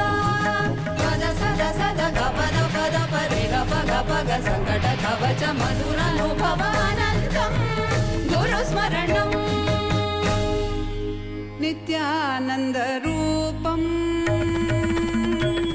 Nithyananda Rupam Nithyananda Rupam Nithyananda Rupam Nithyananda Rupam Nithyananda Rupam Nithyananda Rupam Nithyananda Rupam Nithyananda Rupam Nithyananda Rupam Nithyananda Rupam Nithyananda Rupam Vandanam Guru Vandanam Guru Charana Vandanam Vandanam Guru Vandanam Guru Charana Vandanam Nithyananda Guru Charana Vandanam Vandanam Guru Vandanam Guru Charana Vandanam Literally, being part of Kumbh Mela, see, nothing can equate you to experience that Kumbh Mela, being that space of Kumbh Puri. Like Kumbh Puri is a space where this whole thing happens. See, when you experience, when you are part of this grandeur, when you witness the grand narrative of Hinduism in front of you, you will experience, you will see how that beautifully manifests as you can literally taste that joy, taste the essence of Hinduism. Each time you will be able to experience it personally and you'll be able to apply it in your daily life. How many of you here really have a strong will, like an intention saying, somehow I want to be in this Kumbh Mela?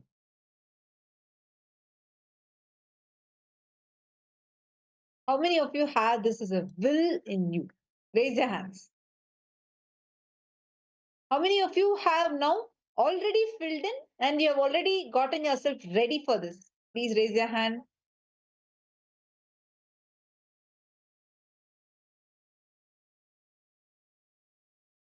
Great. So many of you have filled. Wonderful. How many of you here have the intention now? All those who have the strong intention, but you have some obstacle because of which you are not able to fill. Can you raise your hands now? Please keep your hands raised. When I say fill, I mean fill the form. Okay. Now listen, I see some of you raising your hands. Listen, relax, relax. Thank you so much. Now, listen to this very carefully. Listen. Don't worry about, see, your obstacles will look very real, realistic, and it look like you are, there is no option for it. You'll feel like there's no solution for it. But Swamiji has revealed a powerful secret. Your intention, Icha Shakti, is more powerful than the Kriya Shakti. Even if you have the will, strong will, hey, listen, whatever it may be, if you have not experienced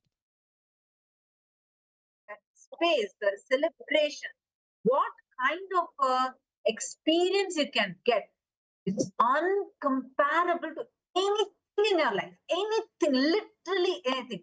Even if you have been attending a lot of programs, even if you have attended so many inner awakenings, that cannot equate to being on ground with Swamiji, Paramashiva, seeing Swamiji live in action. Oh my God. Actually, multiple miracles would happen. I remember the way how Swamiji would see, we shared with all of you about the micromanagement, how Swamiji would still micromanage. And I also want to share the kind of love, care. See, during such a busy event, see, one side there'll be so many celebrities that are coming in, so many VIPs that are coming in. So all of them are constantly coming and they are coming and constantly trying to meet with Swamiji. And one more side, crowd, like unmanageable crowd. It's at any given point, hundreds of thousands of people, or sometimes even millions, are just rushing. Continuously, there was traffic jam caused just because people were waiting to come and have Swamiji's darshan. So managing that, and Swamiji at the same time would personally go department by department, running a galleria. Galleria means every day Swamiji himself would guide and say, okay, now for all these people, you guys can make the Rudraksha bracelets, the yantras, the various mandalas, the deities, everything, and making it available for people, whoever wants to buy. So that anyone that wants to buy can come buy, they all can get whatever they want and experience that authentic Hinduism. And actually, what you're seeing now, it's like all these are giving glimpses how the preparation work happened. So, this all Swamiji would like sit and continuously Swamiji would see. Like literally, with each person, Swamiji would come and continuously micromanage, and Swamiji would look into each one of these things and make sure all these things are happening. And at the same time, Swamiji would also attend to the Adinavasis, Gurukul kids at that time. Oh God, like at one point, Swamiji would say, live darshan will be going on. Okay, and like the crowd will be long queues. The queue will be for a few kilometers. That long queues were there. And kilometers, I'm not joking or exaggerating, because starting from where Swamiji is giving darshan, all the way, it will go like a snake, like literally there will be so many barricades, so many rows would be there. People will be standing, and because the main hall, which would house 10,000 people, because that will start overflowing, the next crowd would continue in the temple. We had such a long queue. The queue would continue in the temple. And on top of that, the whole front area, the courtyard area would be fully filled. And outside the entrance, for almost half a kilometer or sometimes 1 kilometer, people still stand. Like this is a crazy level crowd was there. And I'm not talking just one day or one instance. No, this would be the continuous way how the people would be coming during all this time. Do you know, Swamiji would actually sit and ensure whether did the Gurukul kids drink lemon juice, did they have the buttermilk because it is hot weather, make sure that they're not dehydrated. Swamiji would sit and check this level. Swamiji himself would be going around, doing campus rounds in such hot weather. With this level, Swamiji would do. See, when you are witnessing these things, all these qualities of Swamiji would start manifesting for you in your inner space. They would start manifesting as reality for you in your inner space. And actually, the very story of how the Kumbh Mela, the sacredness of Kumbh Mela, we need to also understand the spiritual context for it. The time, this does not happen. See, it's not like every year it happens. Even every year is something that's, you need to take an opportunity of. But here, it happens only every 6 years. At the Kumbh Mela happens, every 12 years, Mahakumbh Mela happens. This Mahakumbh Mela is very, very auspicious because there's a particular muhurta. Actually, if you see, all the akhadas are the apex bodies of Hinduism, where all the temples and everything comes together. So Kumbh Mela is where that time there's like a particular time muhurta for the snan to happen, where the sacred dip is taken. During that time, that exact time, you would have to go and take the dip. That time is very auspicious. In that time, you would have to go and take the dip. And listen carefully, This muhurta, in that muhurta, all the akhadas, all the different apex bodies of Hinduism goes and takes the dip. It's like just that 10 minutes, that particular muhurta. And the best part is, each one, every set, all the 10,000 sampradayas, different sampradayas, people who believe God is formless, people who believe God is only form, people who believe in everything, they all come together. The different sampradayas come together and they all become part of that Mudra. And that sacred bath, the Shahi Snan, the royal, Shahi means royal, the royal Snan, the royal bath, where all the Mahamandaleshwaras, all the heads of the different akhadas, they all go and take the dip. And this ritual officially begins with Swamiji as the head, the Supreme Pontiff of Mahanirvani Akhada, as a Mahamandaleshwar of Mahanirvani Akhada.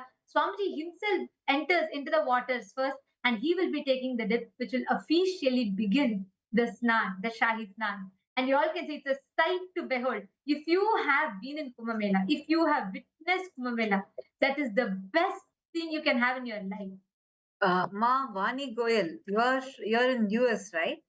Are you attending this Kumbh Mela? Have you signed up? Ma Vani Goyal, have you already signed up for Kumbh Mela? Come on, this is a chance that you should not miss. See, it's just 1 month. If you can take this 1 month, you will have multiple level breakthroughs. See, understand.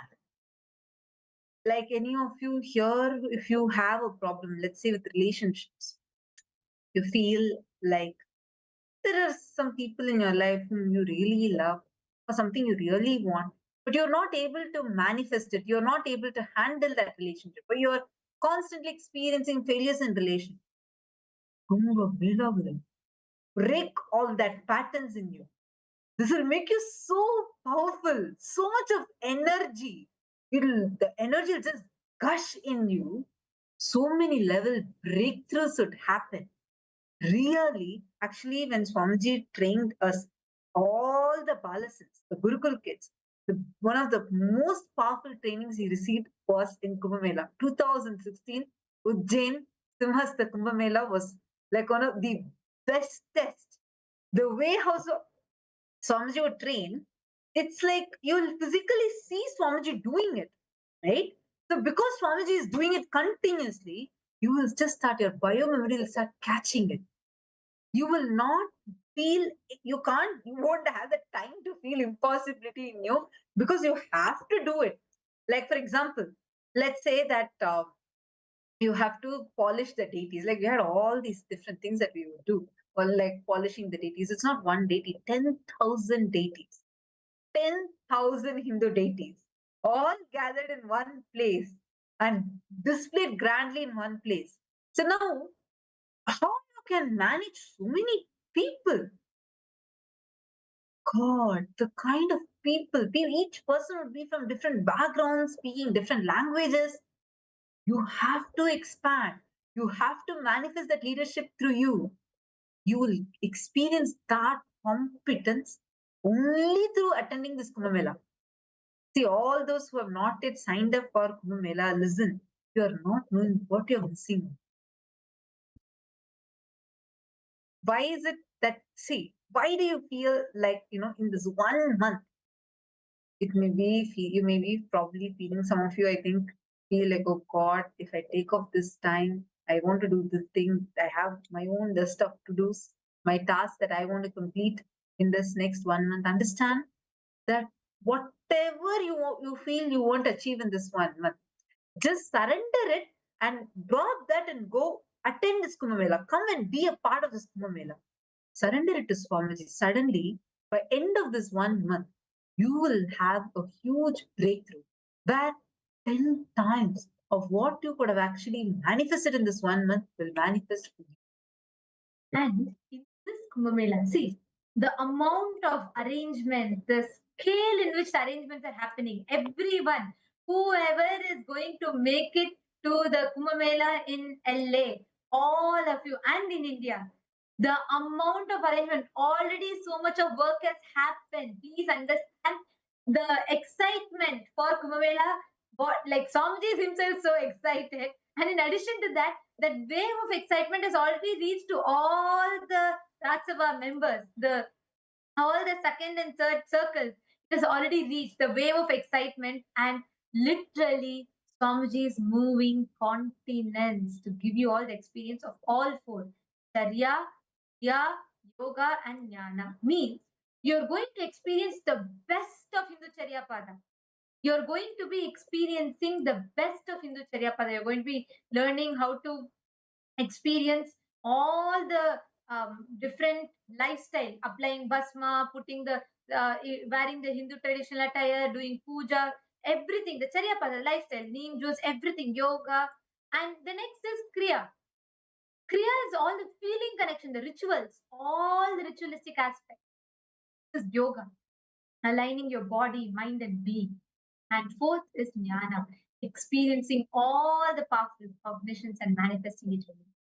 All these four, you're going to be experiencing it together in Kumbh Mela. The arrangements, the preparations has already began. All the preparations and arrangements have already started, and the amount of arrangement that is going on is unimaginable. Literally, in this program, you're all going to be receiving the essence of Hinduism as your experience. If you have not yet decided to be there, you have to not miss Kumbh Mela. It is going to be too much. And if you're all in India, definitely this is not something you would want to miss. Being in India, you can just take a bus or a train or a flight and you can just reach that. Go attend it. And it's anyways, it's not like, any obstacle, even if you have financial obstacles, somebody's already made it completely free. You just need to kidnap yourself and drop yourself there. Means you just need to escape from all the time constraints, obstacles, everything that you put for yourself. Escape from those incompletions and just go be there. In that, when that 3 months that you spend there, it will give you unimaginable transformation. You will not have, your mind will not have time to constantly convince you. Your mind will not have time to constantly agitate you with patterns. Because in Kumbh Mela, literally, if you go, and especially as part of Paramashivoham, the intense activism of the lifestyle will just keep you so excited, so alive constantly. Because of that, any kind of patterns that you are struggling with, whatever issues, patterns, and obstacles, impossibilities that you are struggling with, will just shatter. Simply, it'll just shatter. You don't need to worry about any of those anymore. Understand, it's a humongous blessing, huge blessing that you're having. And Ma Asha Ramdat and Ma Patricia, how many of you have signed up? Ma Irene Lemos, Ma Yogeshwari. I request all of you to post. Ma Nithyanateshwari. Can I request you all to share here how many of you have already signed up to be part of the Kumbh Mela? Please post it here. I see more of you joining.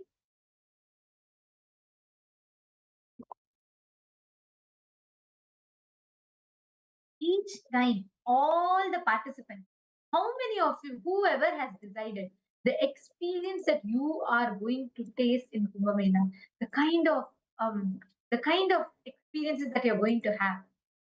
You being part of Kumbh Mela, literally you manifesting, being there in Kumbh Mela, there is so much that you'll experience. There is so much that Swamiji will be showering you as a blessing.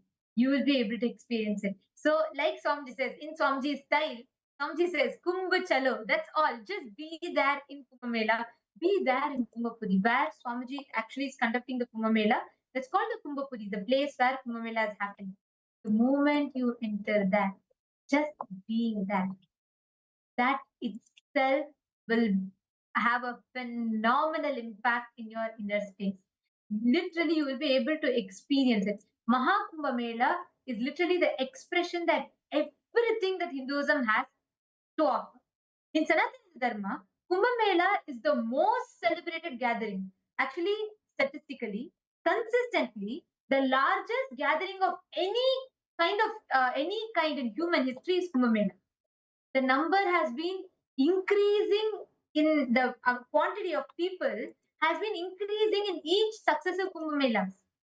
Like actually to give an idea of what this means, there were 78.6 million people. So out of which 35 million people were foreign tourists in the year 2013. And 240 million people, which is 103 million foreign tourists in 2019. And this year, it is expected to quadruple. You can imagine already we had hit 103 million, sorry, 240 million people in the year 2019. And now we are in 2025, we're going to be having this Kumbh Mela. And you can expect the number to quadruple. Despite the enormous amount of people in Kumbh Mela, in Kumbhapuri, zero crime happens.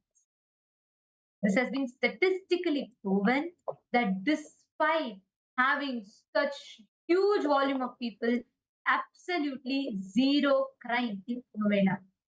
An abundance of, you will just experience so much the ecosystem that Swamiji will be providing for you. Abundance of free organic vegetarian food, abundance of free accommodation for you, and a space with so many people but zero immoral or zero crime activities that happens. A whole gathering, a whole city based on one core truth, one core principle. All of them come together to experience, to taste Hinduism, to experience spirituality. It's like the 200, we are talking about not tens, hundreds of thousands, we are talking about millions, hundreds of millions of people, and all of them together for one purpose: to experience, to taste Hinduism, to experience its spirituality. The Mahakumbhapuri is a place where the Mahakumbh Mela is established. And that is the world's largest mega city, which gets set up within 3 weeks, which exists for 55 days, and then is removed within 7 days. And sometimes these particular details and exact days may as such vary based on the where the Mahakumbhapuri is being set up. But actually, it's like a moving city that is established almost every 3 years in different places for Ardha Kumbh Mela and different Kumbh Mela. The main Mahakumbh Mela happens only once in 12 years. And the context of Kumbh Mela, like the very purpose of Kumbh Mela, is to celebrate everything to do with Hinduism. In Kumbh Mela, literally everything to do with Hinduism is being celebrated. Anything and everything to do with Hinduism is celebrated. Every science, every teaching, every technique, everything is just celebrated. That is Kumbh Mela. So if you are there, if you are going to be there in Kumbh Mela, be clear, you are doing the best thing that you can possibly do for yourself by just being there in Kumbh Mela. Do not miss Kumbh Mela at any cost. Actually, I just wanted to share one more thing. As all of you see, these are all the plates that actually even this Swamiji himself got it, made sure it is packed safely and sent it. And Swamiji would know the count of plates, like how many thousands, literally. Swamiji would know. Clearly, Swamiji would tell, okay, this here, in this kitchen, this much is there. See, if you are in one department, even if you're in one department, telling like this is like almost impossible for us. The Swamiji would be able to precisely tell. That would be the level of involvement or micromanagement, love, care. I don't know which word, because any word I put doesn't feel adequate to describe what Swamiji was doing and what Swamiji was transmitting to all of us. And at the same time, Swamiji would also ensure just because usually human beings, all of us think if something is, you have more quantity, then you will compromise on the quality. Or if you have more quality, then you will compromise on the quantity. But that is not how it is here. The way Swamiji does not compromise on either one of these. And that skill or the ability to be like that is what Swamiji is teaching us. And Swamiji is training all of us during this Kumbh Mela. That is one of the multivarious things that you will get to experience during the Kumbh Mela. Actually, the grandeur, the scale in which Swamiji conducts the whole Kumbh Mela, you will literally see how the whole Hinduism, the Hindu diaspora receives and celebrates it. Like we can even listen to the sharings from people, how so many people experience, they share how what it means for them. The way, the grandeur, the scale in which Swamiji has arranged it. And literally the whole 2 billion Hindus, and in Ujjain it was like just too beautiful. And everyone came together and each of them offered their gratitude for the way how they were tasting Hinduism for the first time, how they were experiencing Hinduism unlike ever before.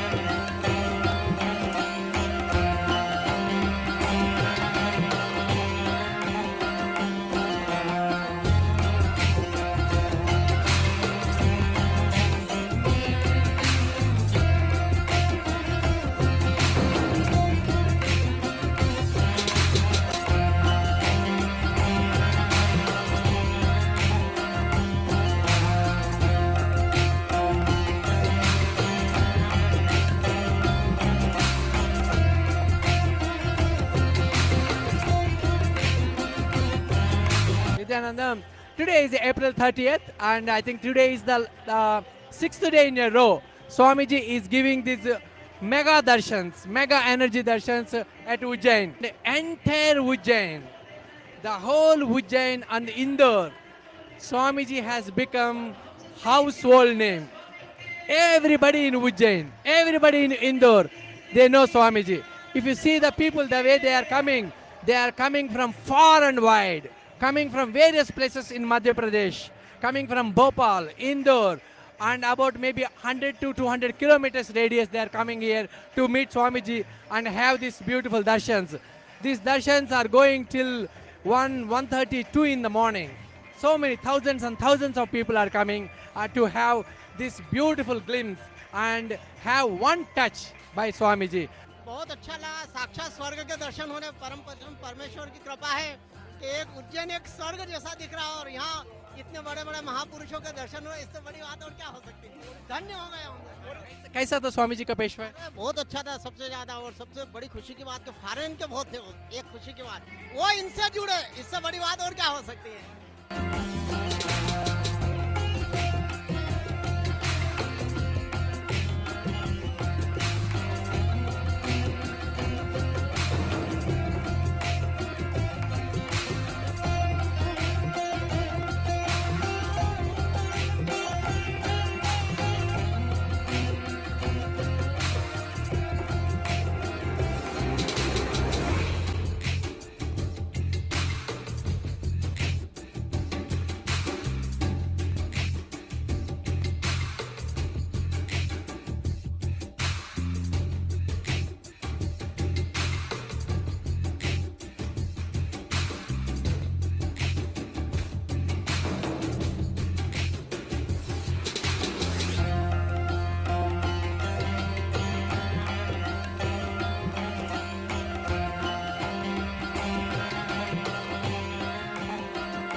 May 4th to May 24th, 2016, Ujjain.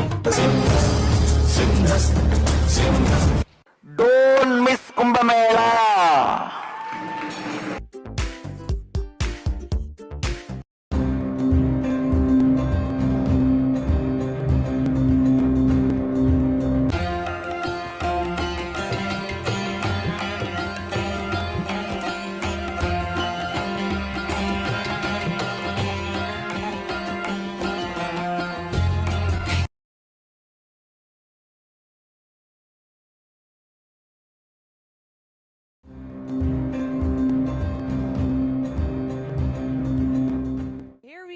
at Nithyananda Peetham,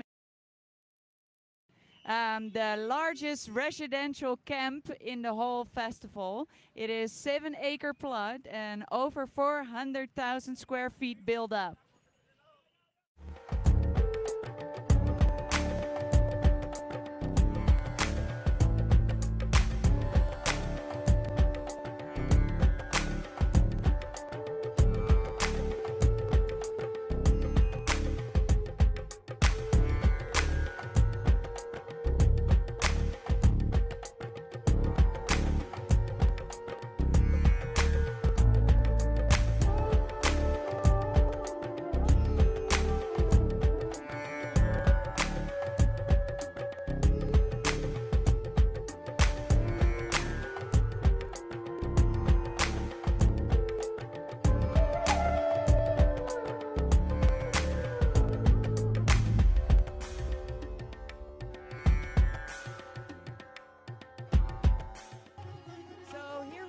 At the Nithyanandeswara temple, and this is 28,000 square feet.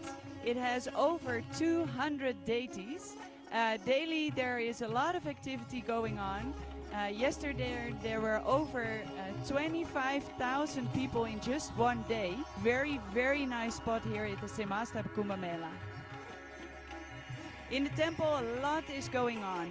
People are of course enjoying the deities, but there is also a daily Kalpataru program by one of the initiated Archayas. A lot of people attending the class. It takes all day, and in the end of the day Swamiji is even giving darshan himself right here.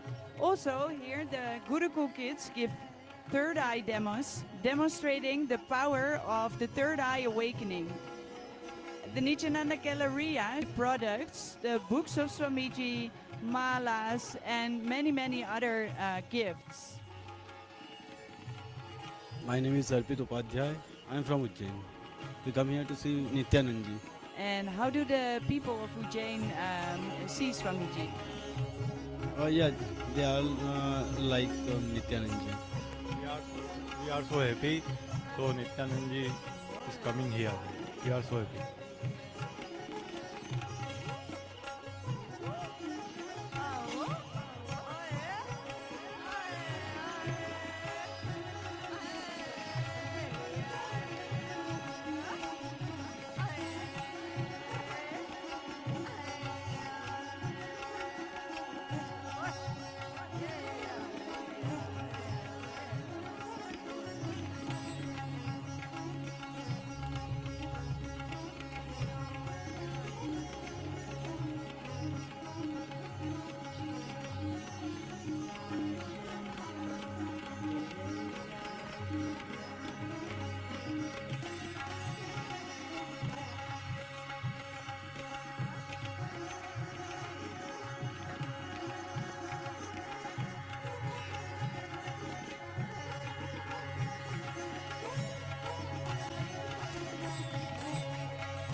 May 4th to May 24th, 2016, Ujjain. Don't miss Kumbh Mela.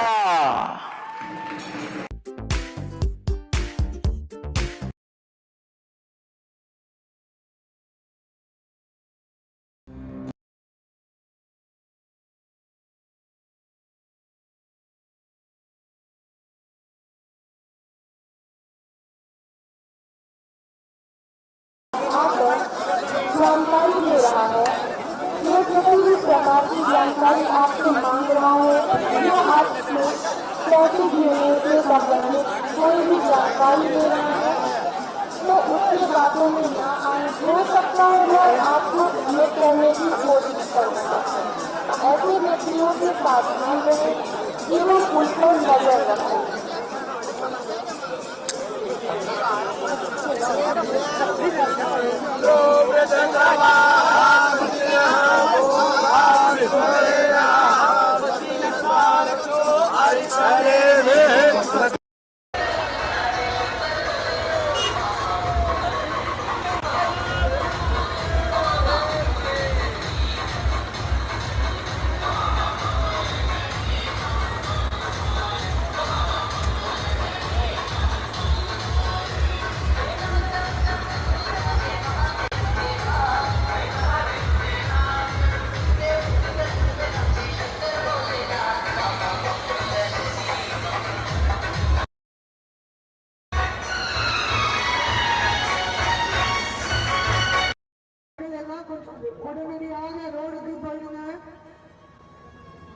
வேகமா நடந்து வாங்க.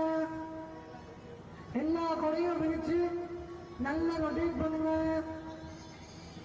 எல்லா கொடையும் நல்லா விரிச்சு rotate பண்ணுங்க.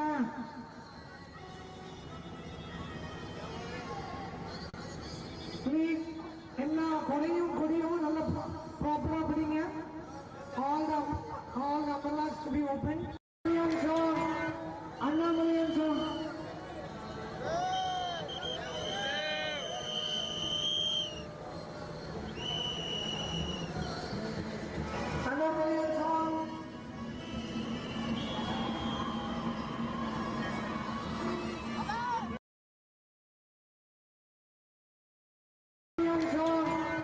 Annamalyan song.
Sorry for the technical glitch. I hope now all of you are able to hear me.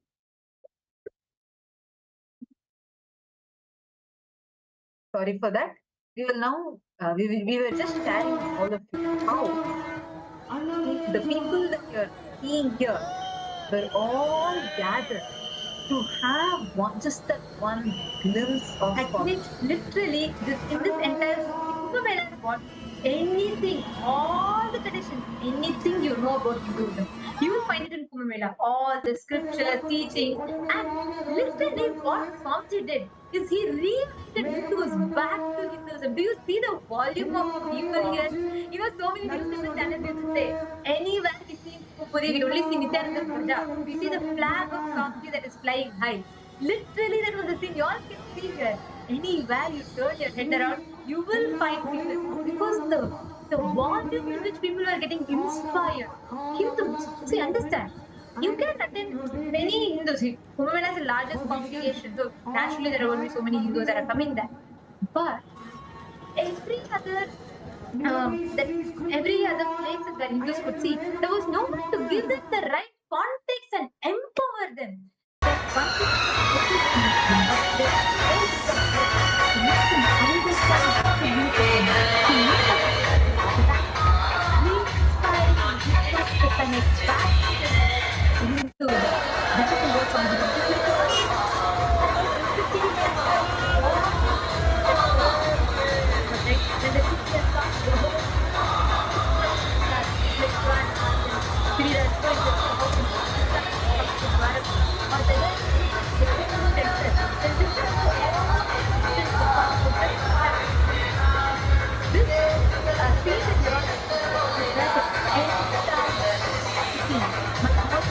because Kumbh Mela is like much more than the whole anything else that you can imagine.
See, this kind of a volume of people and the work that Swamiji would do, it's like something just too much. You can't really imagine how can someone plan in this large scale. Actually, what I was sharing with this photograph, there are a lot of components in this that you can just see just in this one picture where you will understand the way how Swamiji plans. This is a small, see, the Kailasa Ujjain had multiple different components, whether it is the continuous Annamandir. Understand in Annamandir, the kitchen stuff, the fire did not turn off for the full 2.5-3 months.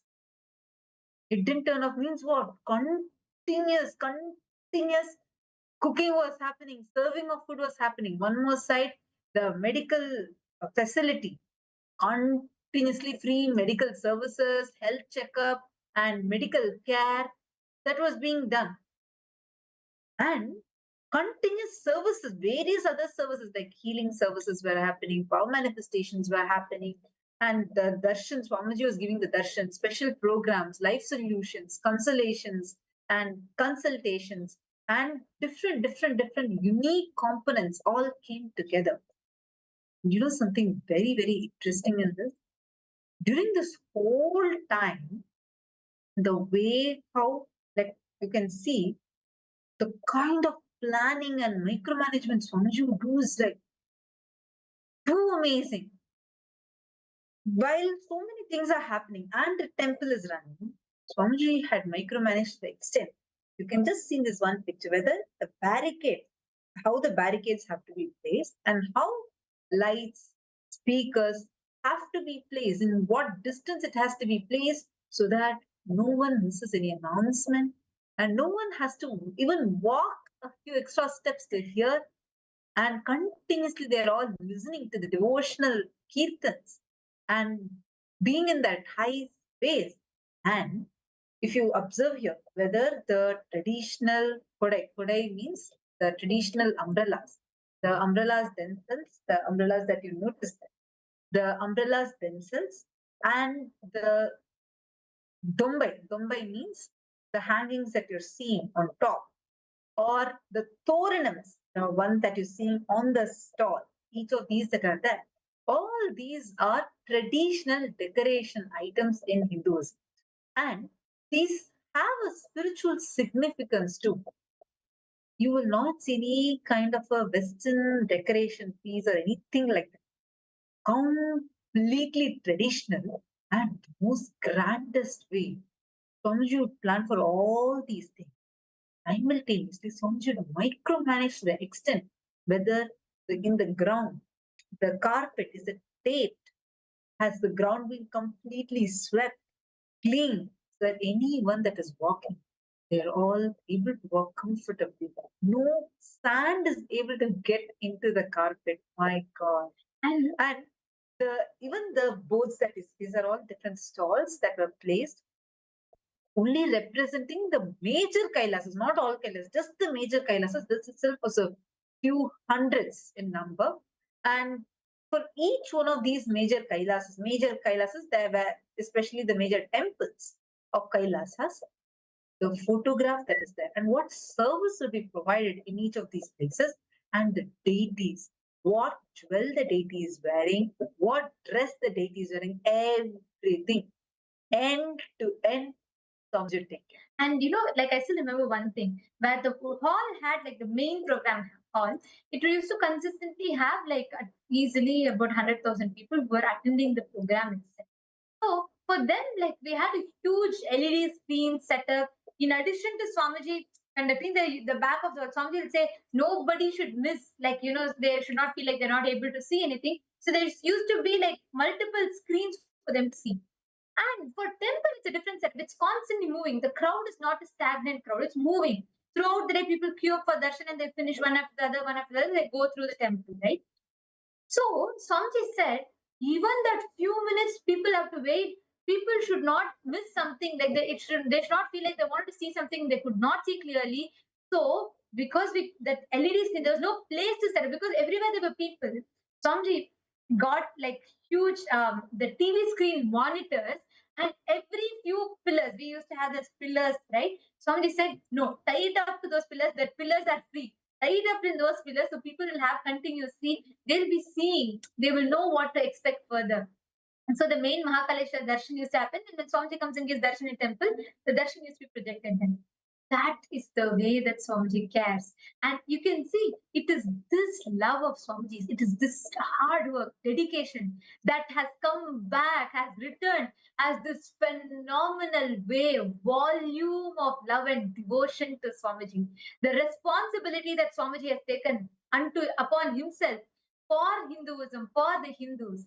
It is the gratitude of the 2 billion Hindus that is showcased through these clips that you all can see, how they have all gathered to receive Swamiji, to catch a glimpse, to just express their devotion, their love to Swamiji.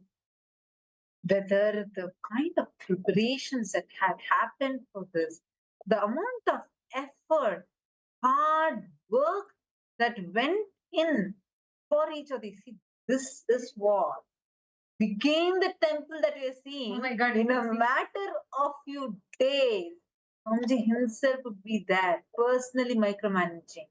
This hall, like an empty hall, you can see it's just a plain barren ground on which first the net, like a netted cloth is put, on top of which mattresses are placed, carpet is put, mattresses are placed, pillows are placed end to end. You'll actually see first they'll roll the mattress, then Swamiji actually would come. He himself would test. And like anywhere, wherever the ground is not even, Swamiji would make sure the ground is getting even. My God, like, can you imagine? See, this is not the temple area. What you're seeing here is the main hall, the programs hall, where the participants had come for the program. There was one main Shuddhadvaitam program happening, one more temple functioning, Gurukul, the Annamandir, and Sacred Arts, Galleria. I'm just telling some few of the multiple departments that would function simultaneously. And the most amazing thing is, Swamiji take care of everything. Like, how did Swamiji do it? Exactly. Like, every department will feel like it's just so upgraded, alive. Every day, breakthroughs after breakthroughs. And you go ask everyone will say, no, Swamiji is spending the most time here only. He's micromanaging to the level where he's seeing our Excel sheets, spreadsheets. He sees every small, tiny information, every single thing Swamiji would see. How did Swamiji do that? And also one more thing, here we can see, you all can notice this hall, right? This is the hall where we had so the huge volume. You can see even the number of AC outlets that are added there. And in this hall, first layer, the construction department had put like they had got